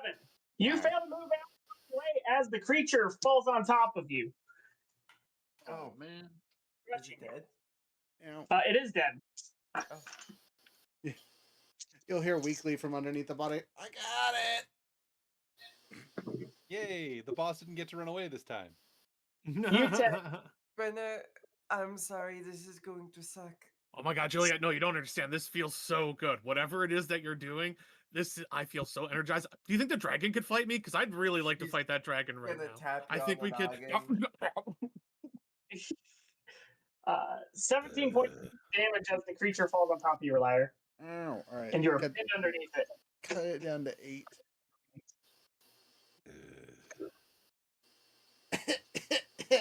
Can I just yeet it off me? I strong. Yeah, you can take time to weasel it off of you. I don't need to take time. I'll roll advantage athletic check. Okay, yeah, do it. 13 plus 7. Okay, yeah, you're able to flip it off. Ah! Got him. So, really quick, I rolled a 27 survival. Now that the immediate danger is past, would I know that Umber Hulk chitin or chitin, however you pronounce it, can be harvested to make into armor? Oh, that'd be nice. That would be a really nice thing for me to do. I wonder if your DM is such a POS that he wouldn't allow it. It's okay. I'm making the check because this is the thought. It's like that thing's got a thick hide. Hey. Literally all Yo, these that hide looking kind of thick, yo. Literally It's all probably these a little- creatures have really good items attached to them. Like purple worm poison is super duper deadly. Grick beaks are great weapons. Yeah, so what's your check there? 27. Yeah, you absolutely know. With a 27, you were just doing the survival check, right? Yep. Yeah, you would know that the hide could be harvested, the chitin, and it can be turned into armor. Very, very well valued amongst like druids and such. As it is non-metal. So considering it's something that has to be harvested from an animal and not a device or metal to be refined, I will probably have to go to the guy who hunts monsters for a living. He's still on the ground, and I'll just lean over. Hey, by the way, that thing makes pretty good armor if you cut it up. An excuse to cut up a monster. Yeah. Like even if you don't wear it, it would sell for a pretty penny. I mean, if you think it would be better than normal leather, I would very much appreciate it. It would be very heavy. But it would be But better. I suppose we could separate the plates out into lighter armor, I suppose. Do you want me to make a survival check or something for harvesting stuff and things? Help action. Yeah. Okay. 17 is the high roll plus. I don't have a super great survival. Yeah, 18 total. You perform this task, kind of like you are trying to, like, you know how like you rip open like crab legs and stuff like after it's cooked, like that, except you didn't cook it. But yeah, so you're just like pulling out like its arm juices and meat stuff as you. Suddenly, Brenner is very hungry. IRL, you have no idea. Oh, actually, time out. I can use primal knowledge on this, and I get to use my strength modifier instead of my wisdom modifier, which with all this stuff and things changes this to a whopping 2 more, so 20 even. Yay! Yeah, you're able to harvest the chitin off of this. Basically, you can turn it into. You'll be able to make some form of either like half plate or plate armor using this for any large or medium creature. You can make a single set. Cool. Will it be heavy or count as one size smaller or anything like that? If we can make a medium armor out of it, I could use it. But I believe breastplate is medium, so you could technically make. Yeah. You should make half plate. Half plate's medium armor as well. Yeah. There you go. Anything that has the word plate in it, you can make. Oh, full plate. Let's go. Medium full Yes. plate. Let's go. No, it's just regular full plate. I take the hollowed out head and hand it to Brenner and go, "Look, we made you a hat." Looks a little big. Could work. Oh, You notice words I am used you, to you hearing. notice fly-like eyeballs that are missing out of it. Side note, I would also point out the purple worm glands, poison stuff, and be like, you guys might want to harvest that. Well, they're not purple worms. They're correct. gricks. I thought one of them was a worm and one of them was a grick. No, they're both. They're both gricks. Oh, okay. Then I have no knowledge on those. No, if this was a purple worm, you guys would have had a much worse day. I thought it was going to be another one of those pygmies. No. Pygmy worms. Even still, would have been a much worse day. So much health. What are you talking about? Knock it off. He'll get mad and we'll walk outside and end up facing like Shai Halud from Dune or something. I'm sorry. I thought you were going to say Shia LaBeouf. Shia LaBeouf, actual Just cannibal do Shia it! LaBeouf. Actual cannibal? Yes. Is there enough two suits of armor? There's only one Umber Hulk, and that's enough for a single suit. But it's like really big, right? It's like regular large. So Regular large, which is 4 times the size of a person, right? I already said enough for one So medium creature. So would that be enough to make 2 half plate? Because 1 full plate would equal to half plate, right? I could see a half plate and maybe a That is how shield. maths, correct? Just I a can see a second. half plate. I can see a half plate and a shield. Roger. Yes. I'll see your half plate and raise you. Well, I could use half plate. Julie, I could use A half plate. D6. And tell me what number it is, because I chose 3 numbers out of that D6 of what is going to be a yes for you and what is going to be a no for you. Okay. Rolling a D6 on command. 2, sir. A 2. A 2. I guess you win. Okay. You can make 2 sets of half plate. Awesome. Oh, okay. Fuck yeah. Because I can use half plate also. Awesome. Okay. Yay. So you guys succeeded. Congratulations. Add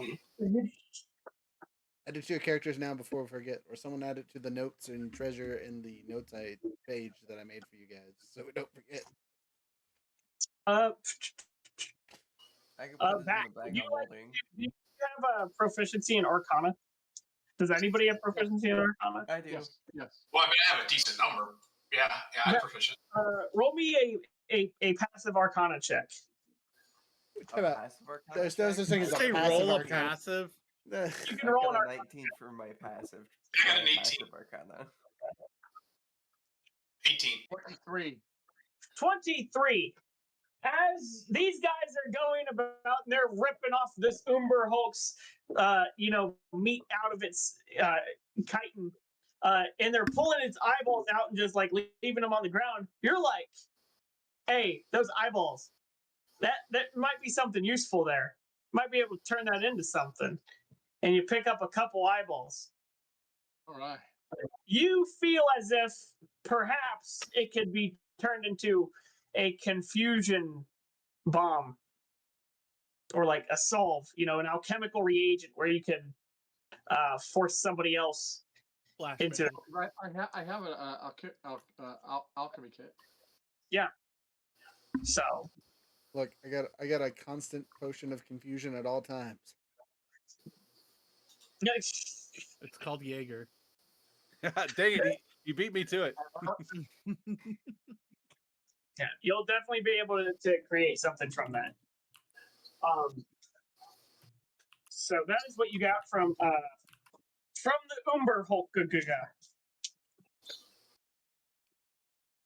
There are also 2 little critters on the ground that are worm shaped. All right, I got the Umber Hulk chitin inside the bag of holding now.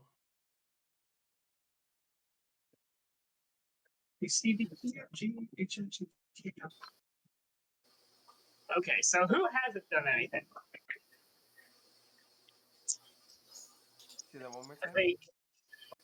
Tarna Are you interested at all in these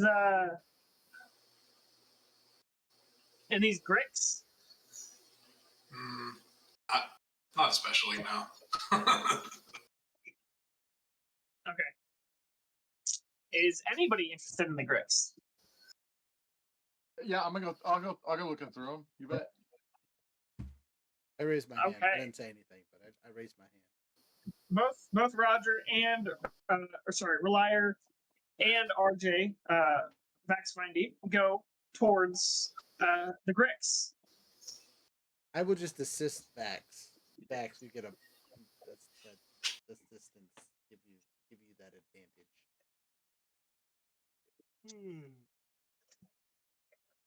Also, DM, we are almost at time, so Okay. As you are all going about looking at these things, you see pretty much the same thing I described to you. There's a worm-like body, which actually seems to be like almost like a thick, heavy leather. There is also the tentacles itself, probably make some type of unique cuisine. And then there's these huge chomping beaks that are held between all of its phalanges.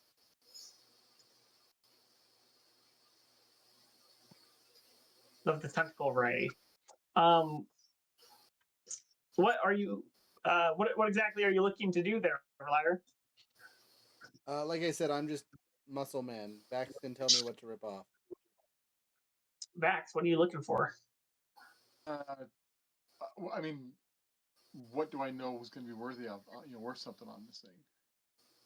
What do I do for that? Nature check or medicine or? You can do either a nature or survival. Okay. Oh. 20. With a 20. So you would know that they have a slightly thicker hide. You could probably make like a +1 leather out of it. They're the actual tentacles that come out of it is a delicacy in some places.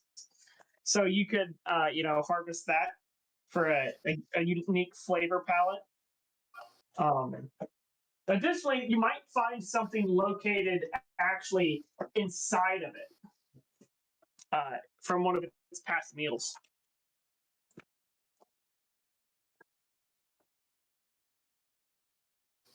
What did it eat before? That's a good question. What they ate before? You cut them open and find out. Yes. Okie dokie. Let's find out what they ate.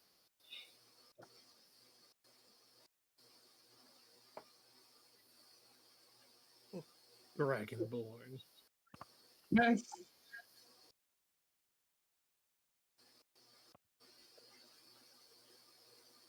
Okie dokie. We got some of that. We got some of this. Got some of that.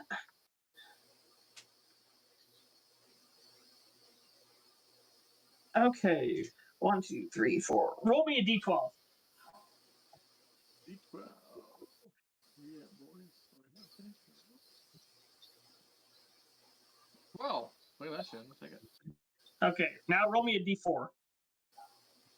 Oh, we use the ring D4. One ring to rule them all.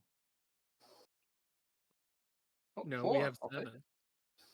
Double max roll. Let's go. Hopefully the high numbers were good. That's all I'm hoping for. 4 Well, and I rolled a 20 on the check. You now have 27 slivers in your hand. Right. You find acid. It hurts. That was damage.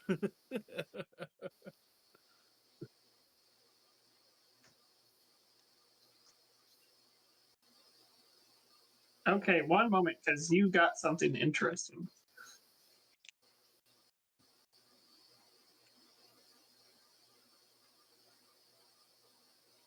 Trying to find the chance. Okay, here we go. You rolled a 4, which means you go to this one. Okay, and then you rolled a 12. 1, 2, 2, 3, 4, 5, 6, 7, 8, 9, 10, 11, 12. Okay. You're going and you're pulling out through this deal, and you find that it ate what seems to be a one of these like frog people. But they're wearing a unique magical set of armor.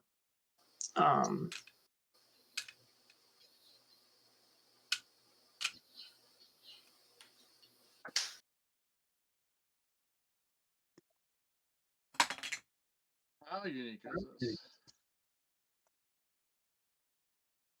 It is uncommon, Is it but chocolate? it is magical.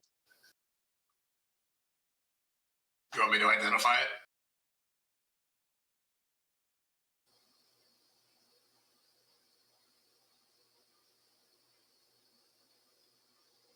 He's reading. I mean, I'm happy. I'll just use quick ritual and cast identify on what it is. Okie dokie. It is mariner's armor. Mariner's armor. And I will roll a d6 to determine what type. 5. It is heavy. Is heavy. So now, what are the different types of heavy armor? Chainmail, plate mail, split mail. There's four types, right? Yeah, there's Isn't chain considered heavy? chainmail. Yeah, chainmail, split mail. Plate I mail. think anymore, I don't know, but plate mail. Scale mail? Just one moment. What more?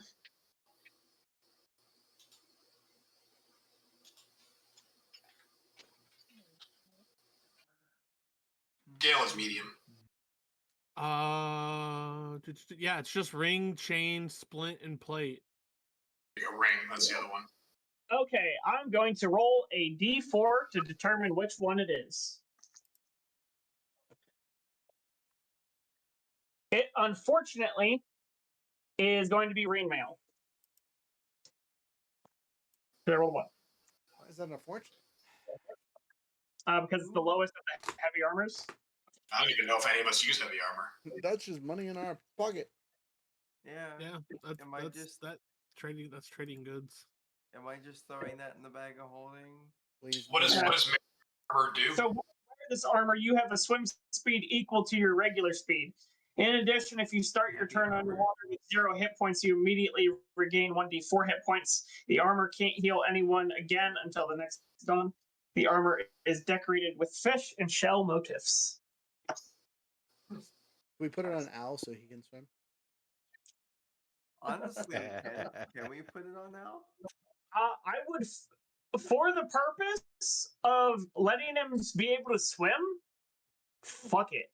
I don't see a good reason not to. Like, it's not going to increase his AC, right? But yeah, that sounds fun. I like it. It's funny. Okay. And he can repair himself every once in a while. Just, That means you could ride on his back and he'll be like a motorized wakeboard for you. It just means if he ever falls off the boat, he can make it home safely. Yeah. Yes, you don't have to worry. We learned from other automatons' mistakes. Al is now the flotation device. Quick, throw it overboard! Okay, that's funny. Yeah. So ring, glad chain, split, and plate. Those are all heavy armor. yeah. So it's a ring mail. So that is what you guys have found off of these here critters. You guys will be able to complete long rest. You will not level up, but you will twice in one session. No, never. How close were you at that time there, DM? We are past time now because you don't manage. Well, then time I like think it is a perfect time to call today's session to a close. If there's anybody here, thank you for watching. We've had a pleasure. We got to do all of our announcements. Don't get overly excited. We have things to talk about. I'm just saying. But yeah, I agree. We're gonna start in the top corner. Rhea, take it away. What's the Golden Nook doing this week? Oh, this week we have the Golden Nook. Actually, our party should be starting their siege on the Hanging Fortress. They actually just officially made it there, and they're trying to do some reconnaissance. So you get to do recon, and then ideally the beginning of the siege this Sunday at 6:30 p.m. EST at youtube.com/the Gilded Nook. Sorry, took me a second. Fantastic. Aaron, I assume you're good. Tino, I assume you're good. Yep. RJ, I assume you're good. Jared, over at Couchcast. If I could speak, but you know what I'm talking about. Take it away. I'll shut up. Okay. Yeah. So the last week, October in general has been kind of crazy for me, but last week was kind of crazy. I ended up doing both my streams on Sunday, so that was fun. But just for the month of October, for the action game side of things, I've just been doing sessions of Helldivers 2, just because it's like, I don't have anything else lined up right now, and starting anything else at this point would bleed into the next month, and that just, yeah. So we're doing some Helldivers for the rest of October, maybe something special on Halloween, who knows? And still playing through Pokemon Infinite Fusion. So be sure to check that out at Couch Quest, both on Twitch and YouTube. Okay. Younger for us, what's some announcements on the Epic Sages side of things? Spooky 907 is this month's code because every October it is Spooky 907. Don't you ever forget it. I doubt it will ever change. And even if it does, we'll probably still let you get the code because it's been that since the age of conception of this company.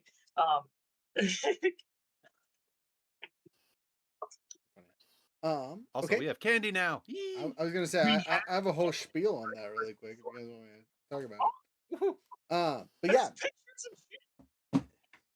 there's pictures. It's not super great because my lighting sucks and I have my camera stuff on. But we're partnering up with Power Up Candy to provide Alaska with handy dandy candy dice. We currently have 28 of their 30 something flavors. We have a couple of each kind for you guys to try out. We'll be doing them in person only at this point. We are not doing out of sales because at this point I think it's about equivalent for you to buy from them directly or buy stuff from us after shipping. So we're not trying to steal their business too much. Wahaha. And then we're super excited about that. So we will be giving one away this weekend at the Boozar up here in Fairbanks as a hey, thanks for coming out. So people that join the Discord and people that are in the Discord have been in a while and are active, and we know that they're alive and whatnot. We'll be doing a drawing Sunday for that. So you can pick it up on Saturday night, so you can pick it up on Sunday, something like that. Anyway, we'll get it figured out when we get a little bit closer. But anyway, if you guys are interested, powerupcandy.com to see what they got. And honestly, if you guys are like, we really want to buy it from you, and we will ship and go through that way, invoices, whatever, right? We're amenable to shipping. It just, you'd probably save money going to the website, and we like to save you money. So other than that, this coming Friday, we will not have a podcast because it is Halloween. We are letting people do trick or treating with the fam / play games on their own channel / just hang out. And then Monday we had our second episode of Cosmere, the TTRPG. So if you're a Brandon Sanderson fan, check that out. It needs love. It was a good episode. I really enjoyed it, and everyone who plays it is having a good time. So keep up with that. Someone in the chat says dice candy is better than gummy monsters. I agree. Thank you. But we'll work on gummy monsters because that was a thing in our questions this week. Yeah, that's all we got going on this bit. Do you guys have anything else that I can think of? What's up? This weekend, library. Ah, yes. Also on Saturday this weekend. So Yes. we will be. We got two things going on at once. It's we're crazy. we're going all over the place. Yeah. I'll be doing Alright. a spooky game. Ooh. Well, with adventure in mind, hope you all have a wonderful time and have a good night. Let's find a song. I hated that. That was awful. That was such a right. You're like, oh my goodness. No, that's so. Well, I like those squirrels. I like those squirrels.